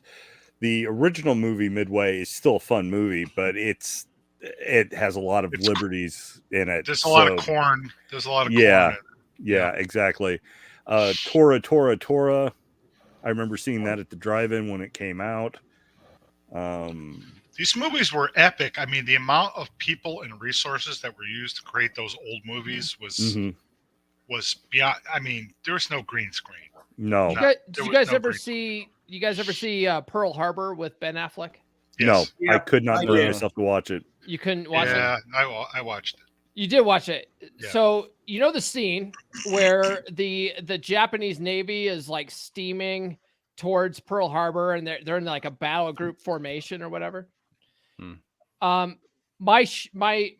was in the Navy when that was filmed, and they had my battle group. I was in the Abraham Lincoln battle group. They had us get into formation, and they had helicopters flying all over to film that. Then they CGI Japanese ships over top of our ships for that scene. But it was our ships. Yeah, that's kind of shitty. It is shitty, but that's kind of shitty. But I was in Pearl Harbor. You're not going to find any bastard. World War II Japanese carriers to fake that one. No. Yeah. Speaking of Pearl Harbor, my other grandfather was really at Pearl Harbor when it happened. Wow. You don't look Japanese. Was that? You don't look Japanese. No, I'm Irish. He was he was on a light cruiser that sailed in, I think, a day or two beforehand, and they were out hunting for the Japanese fleet, and they're going from the Philippines into back into Pearl. Couldn't find anything. As soon as they came in, dropped anchor. They got found real quick. Yeah, but yeah. That was his story of Pearl Harbor was that. So if you ever get a chance, Pearl Harbor is an interesting place to visit. You can see the Arizona Memorial. Arizona is sunk there. You can actually go over it and see, the ship underwater. And there's still bodies. Out oil. There's still bodies in it. Yeah, there's still bodies in it. Oh shit! I went there and saw that too. Yeah, you're right. It's definitely powerful. That was outside of that. It was the absolute worst vacation my parents and I ever had in our entire lives. Jesus. I got a fake ID when I was in Waikiki. Yeah, it was funny because we pulled into port and I was on duty. And then some guys went out on Liberty and they came back, and this guy who grew up in Hawaii or whatever comes back with a couple of our buddies, and he's got this fake Virginia driver's license. And I was like, dude, that looks amazing. He goes, oh yeah, we got it down on the beach at Waikiki. And so the next morning, that's awesome. The next morning, one of my my $20. shipmates and I, we went down there. We're walking down Waikiki, and we were looking for where he went. And some kid comes down the corner. He goes, hey, you guys want a fake ID? And we're like, as a matter of fact. Yes, we and do. We're in the market for one. Yes. Two blocks down, like in the parking lot of this porn shop. These guys had a kiosk set up where they were making fake IDs, and they had like a blue, like towel hung up on the wall of the building, and they would just you would stand in front of it, and they'd take your picture, and they would make a fake ID right there. I still have mine. It's a Tennessee ID. In fact, I'll go get it. Hold on one second. I'll go get it. It's actually pretty good. Are we committing a crime on this channel? No, statute of limitations. Yeah. Okay, we're good then. These are historical events. 25-year-old ID. I think you're okay. Just documenting historical events. If I'm going to fly to Hawaii, I'm going to keep going and go all the way to Okinawa. Yeah, no thanks. No thanks on Hawaii. No, when I went to Hawaii, my mom had she had cancer a couple years prior, and so she had major thyroid issues all the way through. And when I mean major thyroid issues, she was telling us, turn on the heat. It's too cold for me. It's 95 degrees outside. So that was problem A. Problem B is that she fell in the shower. And so that was not fun. That was not fun at all. That's where I had to see Dad's hairy ass go and take her out and put her in bed. I don't want to stop in Hawaii because I don't want to pay $12 for a cup of coffee or $400 for a hotel room. Yeah, $12 for a cup of coffee. Oh my God, everything's so expensive there. $10 a gallon for gas. Jesus Christ. Oh no, Hawaii's always been that bad, Biden or not. You can go to Okinawa for 6 months and rent an apartment on the beach for like $240 a month. That's awesome. You couldn't get a hotel room for one night in Hawaii for $240. Oh, fuck that. So you basically fly into Hawaii and take a puddle jumper to Okinawa. A little bit more than a puddle jumper, I think. Yeah, it's quite a trek. You basically almost fly into Japan. Yeah. So that's like my retirement plan B. Oh, okay. Did you say almost flying to Japan? Somebody get a screenshot Almost, of Jack yeah, shaking Okinawa. that fucking bottle. I was going to say Okinawa is Japan, isn't it? Well, it is now. We gave it back. Christmas Gave Eve. it back. There's still U.S. bases there. So. Well, shit, I can't find it. It's not where I thought it was. But yeah, I had a Tennessee one. It was great. It actually got me through a tour of the Coors Brewery when I was like 20 years old. It worked great. That's awesome. That's cool. Like you Yanks have 21. Like in the Netherlands, it used to be 16, the legal age for drinking. Back when I was young, I thought it was as long as you could like reach over to the bar. That's Mexico, isn't it? Almost. Hey, Jack, when you if you want to die for your country, you can do it at 18. But if you want to smoke a cigarette or drink a beer, you have to be 21. Yeah, Really? it didn't used to be that way. No. I remember being a kid 18, going in isn't and eating cigarettes for my dad. Wait a minute, they changed cigarettes to 21 now? When did that happen? Under Trump, it happened under Trump, actually. By the way, if your mom signs, you can die for your country at 17. Your mom. Your mom. Jesus. So no, but like the legal drinking age here used to be 16, and then a couple of years later they changed it to 18. But man, back in my day, it was brutal. You had 14 and 15-year-olds just being drunk out of their minds. So stupid. It was like that over here in the 80s with Camden and Philadelphia.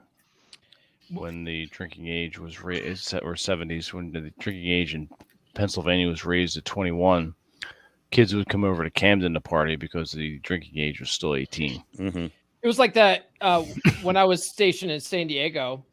Before I turned 21, we would all just go down to Tijuana and get fucked up down there. They don't even card you down there. They don't care. They want their money.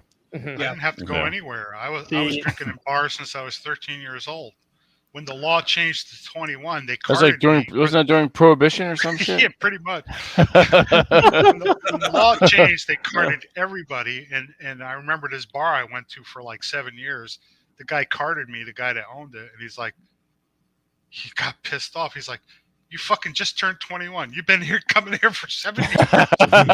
That's awesome. You son of a bitch. And then, like, You was got your that money? your Shut fault, up. or I mean, you can see it if somebody is like 15 and not 21, you know. I look pretty. Their damn money's old. still green. Yeah, exactly. It's like Sass hasn't changed. He looked the same when he was 15. I turned 20. It's pretty much what it was. I turned 12. I had a beard and a mustache. There are some kids that got their beards early. Ricky. I remember this one kid in fucking 4th grade had a fucking mustache. I'm like, what the fuck is going on with him? Holy He might have been shit. 4th grade, but he was probably 15, right? No, he was a young kid. Oh, Yeah. I had somebody in 8th grade that left, just flat out left school because he was held back for like 2 or 3 years and decided to say, "Screw it, I'm leaving." No, he wasn't held back. It was just one of those weird. Look, there's a pussy in Paul's lap. Pussy. When I was 13 going to bars, the law Pussy was 18. whisperer. So I definitely passed for 18. But then when it changed to 21, they literally just flat out carded everybody. And that's when they found out the truth of, what had been going on for years. So. Right. Napier, did you just chug 2 quarts of milk like a fucking animal? Who, me? Yes. No, the other Yeah. Jack Napier. Why? I mean, it's only a liter. Is that raw milk? Yes. Nice. I've never seen someone have a liter of milk. Where's your cookie? My friend, you don't know who I am, do you? Apparently not. I want a liter of cola. Jack's from the If I- Netherlands. It's like the land of the milkmaids. No, Right. I wish, man. I wish. Most wish. people Like, If I Most drink a people liter of drink milk, the I'm glass. done for a day. And drink Really? the glass of milk and put the liter back in the fridge. No, you drink the liter and you stop being a pussy. You don't get sick from that? Hmm? You don't get sick from that? No. Chocolate milk will get How you how sick. how would I Or get you got to sick be from lactose milk? intolerant. How can I get sick from milk? People get sick from milk? Yeah. Oh, like if you're lactose intolerant, though. Yeah, if you're Wow. lactose intolerant. Well, and then What's it he's like not obviously being me? Like no, Pretty not great, lactose really. intolerant, but I was told if you chug a gallon of milk, you'll just throw it right back up. Well, it's not Nope. a gallon. it was Chocolate a milk. liter. I've heard that with chocolate milk, but not but regular people also say that red meat gets you cancer, but I've been eating about like 2 pounds of meat for the last 2 years every day, I can and I'm still confirm. kicking. I can confirm at least one day of that year. Mhm. So Yeah. Yeah, I'm just. when Jack was also out eat here, one he ate mi- this huge fucking steak and like this shit ton of eggs. Yep. But Red I mean, meat's one of the most nutritionally dense.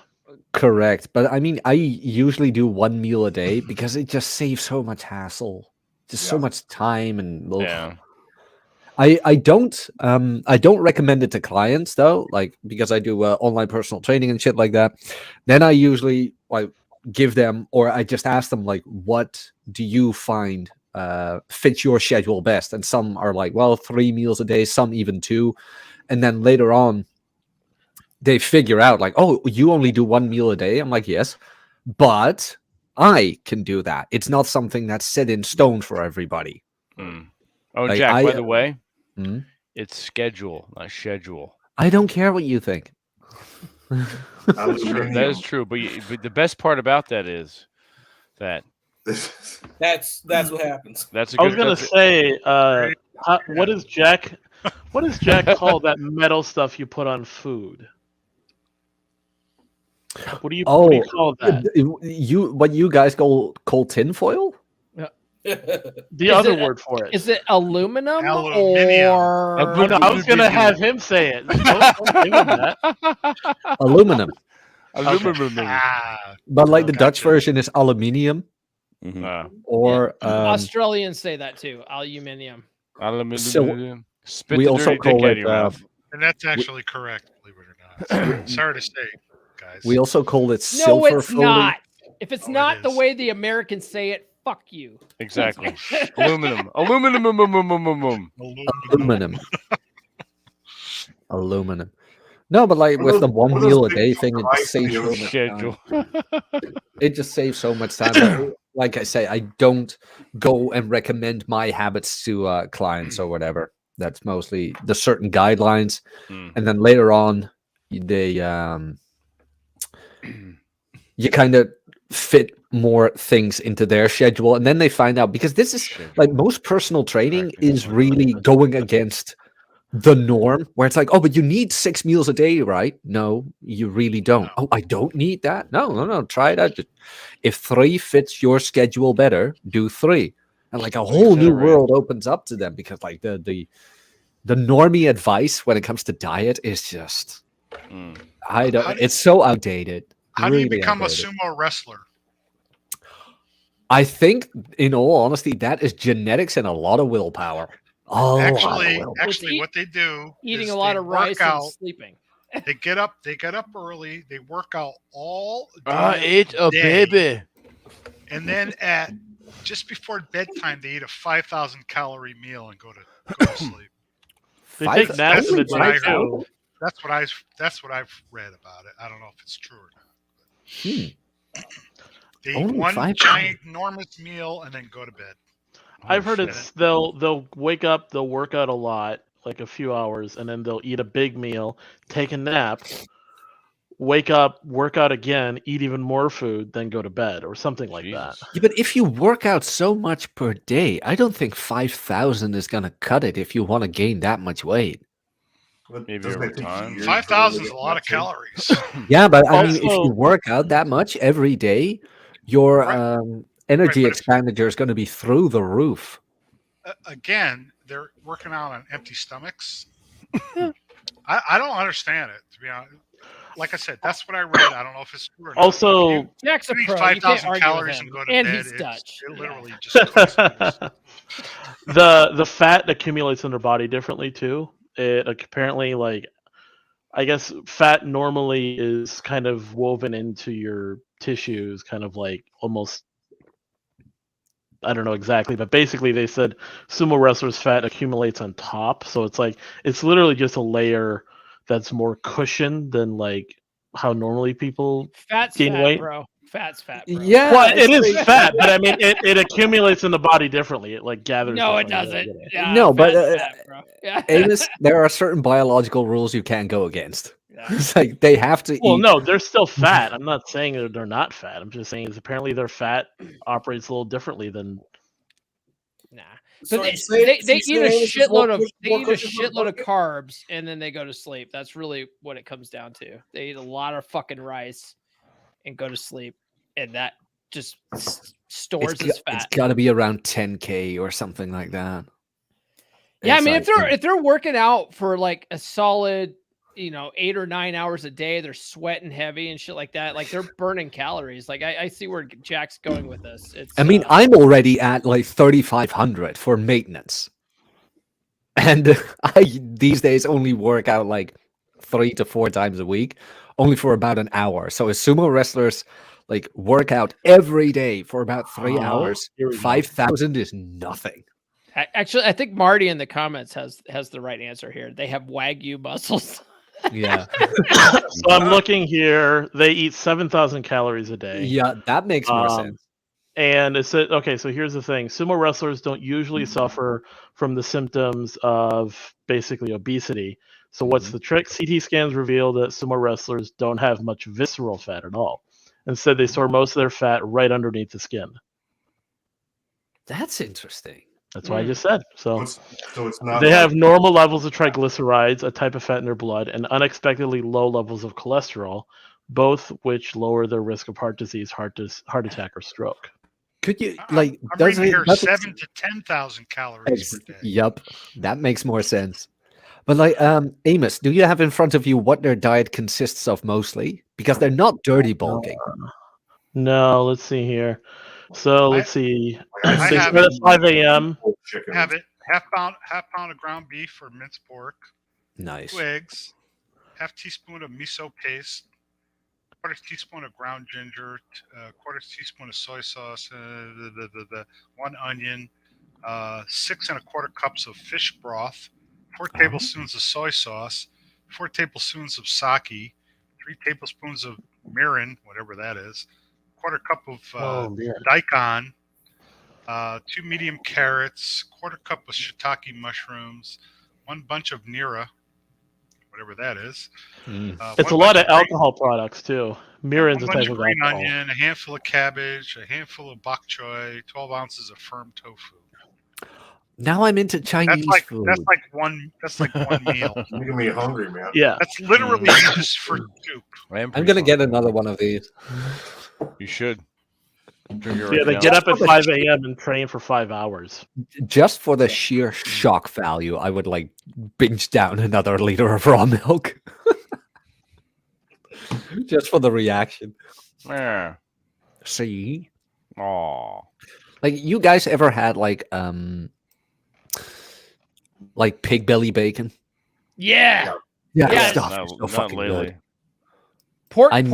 Pork belly is like bacon steak.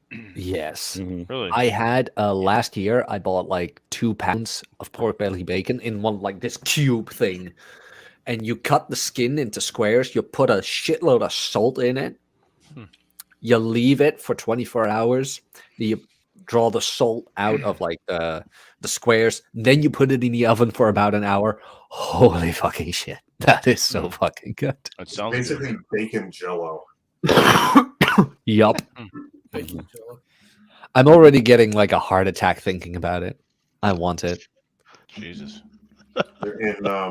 In Eugene, Oregon, there was this restaurant called Belly, and every single dish incorporated pork belly, including the desserts. Mm-hmm. God, I miss that place. Interesting.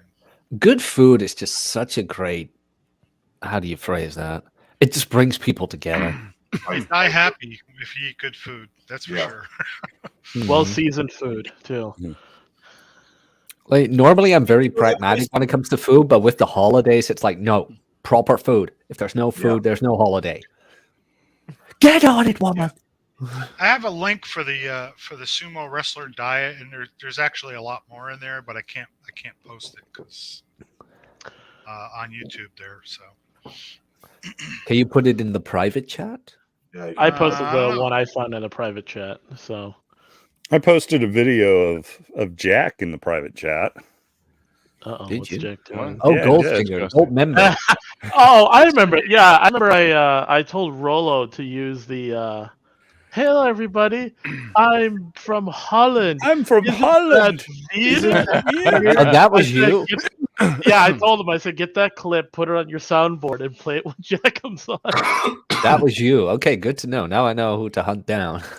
I think I used that on a TikTok promo when Jack first came on my podcast. I was like, I love gold. I love gold. But I so like this is where my snobby European comes out, where it's like you fucking Americans and the rest of the world, where it's like you are so culturally uneducated. It is like it is That's not terrible. true.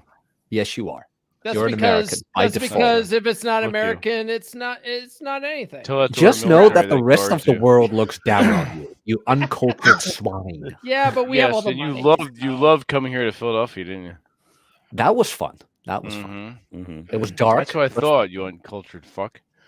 Everybody loves our military, though, don't they? That Yeah, is exactly. true. That is true. Oh man, okay. I'll grant you that. I'll grant you Yanks this.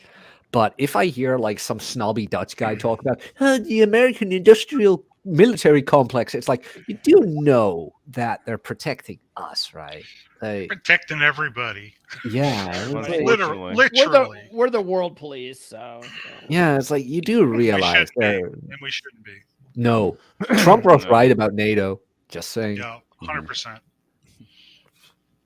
Then the Germans got pissed off with Merkel, where it's like, we don't want to pay our fair share. It's like, Jesus Christ. That's why you got socialism, because you can afford it. If you had to pay We for, can't if you had to afford pay it for for much defense, longer. if you had to We pay for can't- defense, you couldn't do the socialism. Wouldn't happen. Nope. Just But would not happen. in all honesty, we can't afford it for much longer. Nope. You're not going to be able to are eat for everywhere. much longer if you get rid of all your farms. It is such a. Oh my God, But 3,000 we have farms. an- Is that in the Netherlands? 3,000 Yep. farms are. Wow. Yep. But we have elections. Our midterm elections are coming up in March. Yeah, don't count And, on anything changing much. No. Yeah. That will. We just had midterms, man. What a fucking Oh, a joke. that was It's a such a joke. disappointment for you guys. It's a joke.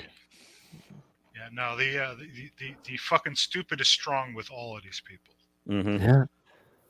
No, it's like Not to mention all the corruption and everything else that occurs on top. Well, of it. I worked on the midterms, and yeah, it was such a mess out there. It's issues that don't matter somehow matter. all your fault. Issues, I know. Yeah, but it's all my I mean, fault. That's all your fault. all eyes were on the states when it came to the midterm elections. Like, what way is the zeitgeist going? All right, let me tell you Everybody's- something. Let me tell you something. The Nazis learned from Woodrow Wilson on how to do propaganda. We do propaganda here better than anybody. Oh yeah. And it's never changed. Never changed. Sorry to interrupt. No, that's okay. I mean, educate me on this, but I am just so surprised that the midterms were maybe a bit of a red dribble. Where it's like, dude, guys, can't you see the inflation, the gas prices, everything? You'd think that They only Stop- care about stop abortions fucking and shit. printing money. Yeah. Oh yeah, what was that? What was that fact that Cappy posted? Where if it weren't for middle-aged white women, like there would have been a red wave or something. Yeah, Minnesota was really And weird. it's not just middle-aged white women, unfortunately. If that was the only Middle-aged problem white we had, women and weak men. Yeah. Hey, the big thing too is that the pain has not happened to anybody. I mean, really, until today, nobody's had rolling blackouts in the United States until today. So, Yeah. Oh. Well, that's mainly because of the cold, though, and a lot of other. Yeah, things. No. Hey, whoa. No. It on the East Coast, it's dropped down to below zero. We haven't had rolling. This is bullshit. No, this is a setup. This is a setup for something further down the road. a lot of fun. Right. They're trying to condition you Yeah. for rolling blackouts But when in I the future. Yes. on the Masculine Geek newsletter, it was April or May of 2020. I said that the pandemic, in quotes, was a communist stress test. They wanted to see what the American public was willing to tolerate. Okay? And all this bullshit. Willing to tolerate Adolf Hitler. Yeah. Literally. Exactly. Literally. Exactly. And that's what communist creep is. It's like, okay, it's like, well, here's this thing, and they present it in such a way that it's based upon safety. It's based upon something that seemingly will benefit you in the long run. So now we move the goalpost a half an inch, and your freedoms are further removed. And then something else comes up, and they say, well, you know what? I think this is going to be better. This is going to do the trick. This is going to be better, and let's move the goalpost even further. So we're going to lock you down even further. That's what happened. We saw, if you go back now and you scan your memory, the past 2.5 years, that's exactly what fucking happened. Mm-hmm. And many people rolled over and they took it. It's been like this since 9/11, though. It's been like this since pre-World War II. Yeah. You go back and you follow the communist agenda. If you go back and follow their 21 points at any of their meetings that they will gladly post for you to see, their agenda is almost over. It's completed, with the exception, I think, of maybe 2 points. And I have to go back and take a look at them. 2 words: Yuri Bezmenov. Yeah, pretty much. Yeah. And it started long before that, by the way. Yes. Long before. Oh, way before World War II. But Decades. it became entrenched in here as far as the agents being inundating our State Department. Yeah, Inundated in started our a State long time. Department, inundated in our media in Hollywood, inundated in every fabric of American every institution, culture. every government institution, every corporate institution, every educational institution. It really started going down the slide in 1947 with Everson versus the Department of Education. That's when they got God ripped out of the schools. Yep. that's when it really started in earnest. That was one of their points. That was one of their the whole entire education, the whole entire ruin education, push homosexuality, push and communists love feminism. They don't give a shit about feminism. They don't give a shit about feminism women. is literally a tenet of Marxism. Yeah, it's Marxism in a dress. But you know what the beauty about it is? Promiscuity. Yeah. Well, but that's why buy the cow? Therein lies the idea is to destroy that value, because what it comes down to is a nation is strongest when its family unit is intact. That was one of the main things that the communists wanted to destroy, was a family unit. It's even in the manifesto. Like, you've read it, Vince. Yes, I have. Oh man, it is such. That whole thing is just one giant straw man. I hated it so much. The amazing thing is, it's so funny. Marx never worked a day in his life. No, not at all. And Engels helped Marx, but Engels got his money from his daddy, who was rich off of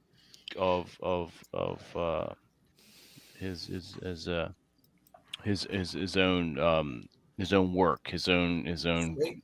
I want to say capitalism, but the word capitalism is not something that existed then. So I'm trying to use the word. It actually did exist then, but they never call it that. They came up with that word as almost a derogatory statement. Yes. Well, yeah, but it's like Bernie Sanders. It's like Bernie Sanders.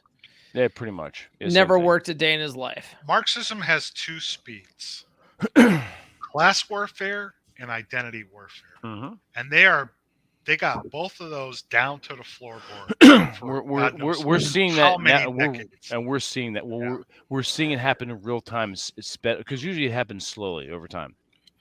And if you go back and look at it, you can see it. But normally, when you're in it, you don't see it. Now we're seeing it sped up very quickly in real time. Now, that's because I think we're close to the end of it. You know, like the end game. It's been like you said, it's been going on for a long time. They're just now they're outing themselves because they know they won. Pretty much. That's why they don't even care anymore. No, they don't care that you know that they're pieces of shit and they're doing what they want. Yeah. And Woodrow Wilson was it. Since it's Christmas and the world is going to end, I just want to say that I'm grateful for the people I have met this year. Yeah, raise a glass to that. Raise your glasses, gentlemen, if you have it. Lift it up. There we go. Oh, you son. Merry Christmas to you all. And it's a pleasure and a privilege to know you. It's actually been. I met like all of you guys this year, 2022. You never met me. I didn't know you guys. I didn't know any of you guys in 2021. Well, he means me. That could be internet friends. Virtual, except for Rob. Well, I met Rob, I met Jack, and I met Vince. Like all this year. It's all been this year. By the way, nice to meet everybody today. Yes, likewise, sir. I'm sorry, Chris. Chris is a recent follower of Masculine Geek. He also paints D&D minis. Nice. And whatnot, and he decided to join us. So welcome, Chris. Thank you. You're welcome. Absolutely. Actually, I'm big into 40K these days and Warhammer Fantasy, so okay. That's what I'm really into on that one. But yeah, cool. What are you painting recently? I got. I'm still playing around with some of the orcs that I have, and I'm going back into my Space Marines here a little bit. Nice. Oh, nice. Do you have anything to show? Yes, I do. For the God Emperor. Yeah. So, see this guy right here? Yeah. All right. So this is one of the orcs that I'm putting together right now. All right. More of an end result on this one here. This actually is a little better on here. This is his back. That's why I'm going to try and put them all in there. A little bit more of a tiger-skinned camouflage. Cool. I can on that. Yeah. Nice. So that's those guys right there. When I was talking to you, Vince, about how you do how I do things as far as using that using the army painter. Yeah. I get this type of a color with Army Painter. It's a little. Let me see if I can get a little bit better light on that one. See how dark that is? Yeah. And see how dark that is down right there? Yeah. That's what I mean by staining it. You get a darker stain on there, and then you can highlight from there. Gotcha. So that's kind of what I mean by that. And so that makes sense. That's it right there. Those are my highlights right there that I have. I think this guy's a little bit cleaned up right here, and then have a couple of scouts that I'm playing with right now as far as Space Marines go. I'm trying to put together. So cool. Yep. That's kind of what I've been doing. I got a whole bunch of them more in there too, but as a matter of fact, if I can show it to you, this is my table right now that I'm trying to get painted up. So oh shit. Yeah. That's awesome. There's like 20 figures on there. Yeah, exactly 20. Yep. So yeah, that's what I'm currently working on, trying to get done. Capital D right there, and yeah, that's essentially where I have. Cool. Now, do you use them in games? When I actually play them, yeah. Okay, so they're Absolutely, production. yeah. All right, They're playable. They're They're playable figures. So yeah, I'm not just doing them for display or anything. Okay, that's the plan. Cool. Yep. Nice. Every man needs a hobby. Mm-hmm. That's one of them. At least one. Yeah. The last hobby I gave up was building radio-controlled airplanes from scratch. Oh, cool. Oh, yeah? That is cool. Yeah, I've seen some good stuff here.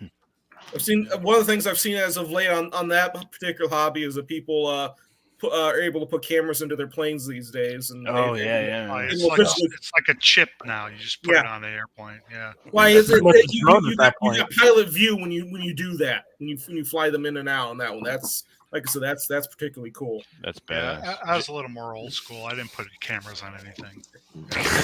Like I said, that's something that only came out. Get on that. Something like that. Jack, what did you just hold up again? Show us again. Again? Yeah. I've been showing it. Jogging. From the no, well, it was mostly about this thing. They're the Legos, dragon. right? Yeah. Oh yeah. Okay. But I'm gonna modify that. This is not about you, Amos, at the moment. This is about I'm sorry. I just thought I'd join in. I fighter, right? That's cool. Yeah. When did you build that?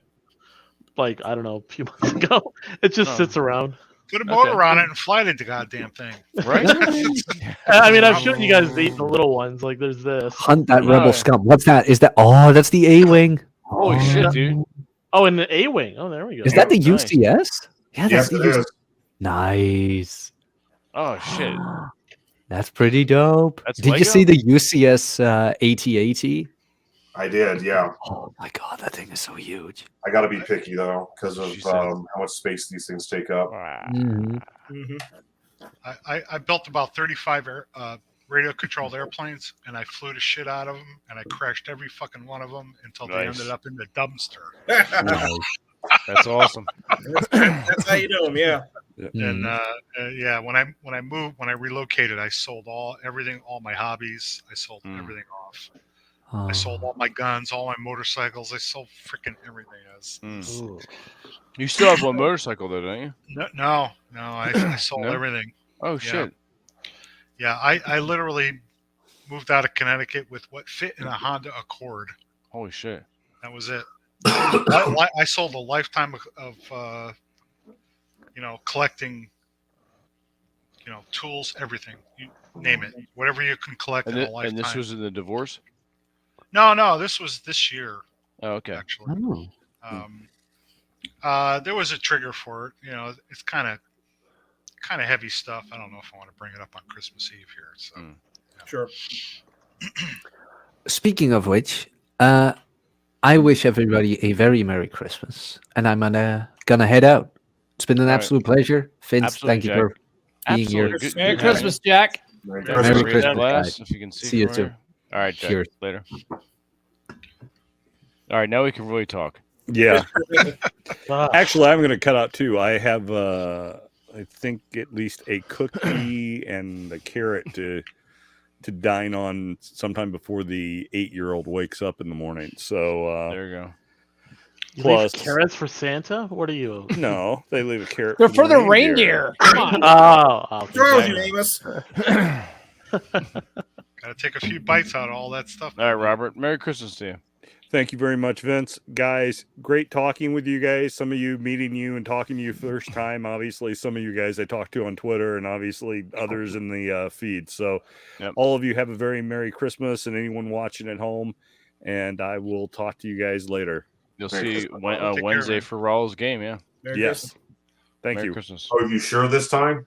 Oh my God! As much as we can be with Rollo and Mr. Lasagna and Mr. Drew. Yeah. Oh, my wife is trying to poison me. So Man, Drew can talk. Wow. Yeah. Night, He's a guys. talker. Drew's Take been care, fucking. Robert. Good night, Robert. Drew's been fucking sick for like 4 fucking weeks. Really? You got the COVID? Yeah. I don't know. Well, this past No. time he had lasagna and was throwing up. So I had the COVID 3 times. You did? Yeah. Holy shit! I might have been like the first American to get it. I got it in the first time was December of 2019. I beat you. I didn't know it Patient was COVID. zero. Patient zero. I beat you. It's I your went to the fault, you hospital. son of a bitch. I went to the hospital. I got it in November of 2019. Damn. There you go. Yeah, You guys, it's your COVID. fault. You too. It's all your fault, damn it. In 2021, my brother-in-law got the vaccine, and he got the COVID, and I caught it like literally right from him again, and it was the same damn sickness I had in 2019. There was no Damn. difference. I was sick for 3-4 weeks, and I had a cough for like 3 or 4 weeks afterwards. And then I just got it this past September when I was went back to Connecticut for my mom's funeral, and I got the COVID, and I was sick for 2 whole days. Yep. You know, and I was You get tested. stronger. I was staying with my daughter. She's an RN. She tested me. She's like, "Yeah, you got the COVID." You know, I'm like, "Okay, leave me alone. Right. Yeah, Don't bother me. 2 days. Don't bother me unless I stop breathing." You know. Yeah. And Right. so I had a pretty bad fever for like 2 days, and then it took me a couple of weeks to feel better after that. But Long story short, you didn't die. So Exactly. yeah, everybody's like, "Why ain't he dead yet?" one thing I like to ask people after they've had it, especially the guys that are very much like, pro mask, pro lockdown. I'm like, once they've had COVID, I'm like, so do you think it was worth the lockdown? I got no vaccine. Yeah. Yeah, I did not get vaccinated. Totally wasn't worth shutting down the whole fucking world for. No. Well, that was also contrived as well. Well, like Vince said earlier, that was a test. Yep. Yes, indeed. Yeah, fuck all I've those had people. I've had it 4 times now, and yeah, it just gets easier each time. You I had it barely once. notice it. Yeah. Nope. Ridiculous. My ex-wife got the vaccines because she had to get it for work, and then she had to have open heart surgery. Oh shit. I'm worried about one of my kids. One of my daughters is an RN, and they force them to get vaccinated constantly. Mm-hmm. My other daughter, she's like, "Fuck you." She's like, she worked at a bank. They're like, "Get vaccinated or go home." She's like, "Fuck you, I'll go home." So, but anything happens to my daughter, I gotta burn that motherfucker down. Fuck yeah. You'll read about me in the papers. Well, we got bail money for you. Yeah, there won't be any bail for what I'm gonna do. Oh, I like it. I like it already. Remand. Let's not record that. Can we edit this stuff? Right. Screenshot that. There will be no bail. There will be no bail. I will go ballistic. Fuck that. Nice. I like it. Yeah. All right, gentlemen. Yeah. No, go ahead. Continue. No, I was just gonna say, I literally don't give a fuck. I don't. No, I can completely appreciate that.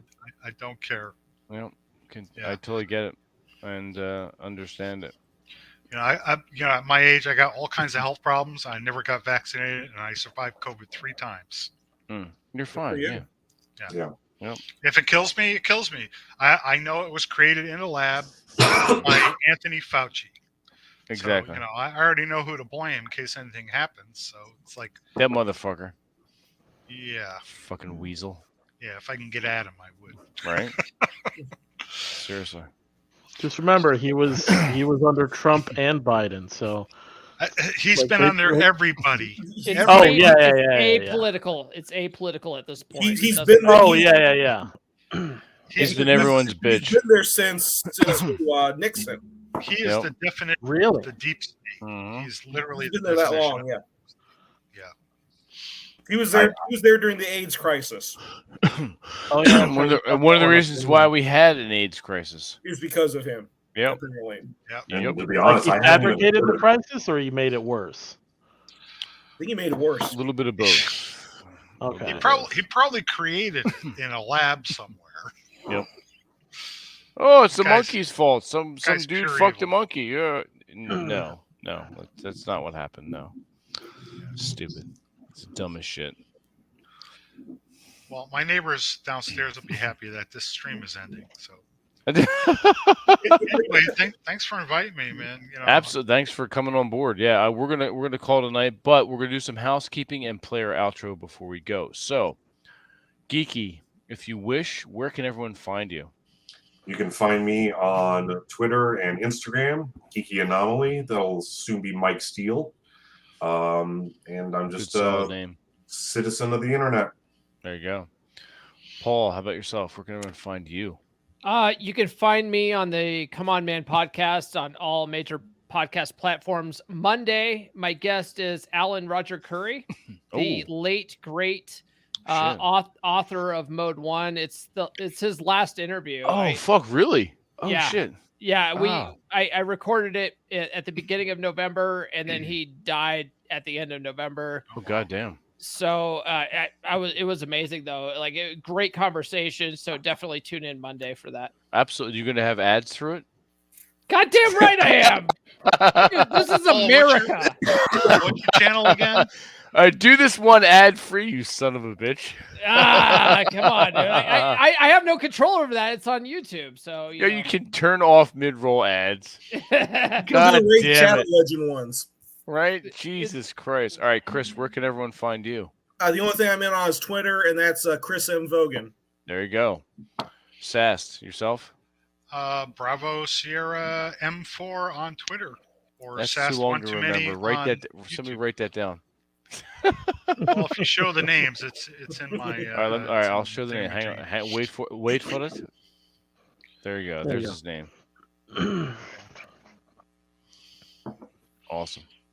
Fucking absolutely. And last and least, I'll mess with it. Last but not least, Amos, where can everyone find you? At Amos Joe on Twitter. There you go. Fantastic. Everyone who's watching now, all 6 of you, or 5 of you, depends. Thank you for watching. Thank you for listening. Thank you for joining us on this Christmas Eve 2022. Everyone who's watching later, that watches for about 15 minutes, we thank you so much for that 15 minutes. Like, share, and make a comment. Do all the good stuff to bump us up in the algorithm. That wonderful YouTube algorithm that we all love, know, and hate. So everyone on the panel, thank you for joining me. Thank you for being here. It's a pleasure and an honor. Absolutely. We're going to have Paul from Come On Man podcast on MG sometime. When did we say we're going to do this? I think sometime in January. First week in January. Yeah. Sometime in fucking January. There you go. So look out for that. We'll wind up posting it, and we'll keep you all apprised of that. So in the meantime, enjoy your Christmas Sunday, everyone. Merry Christmas.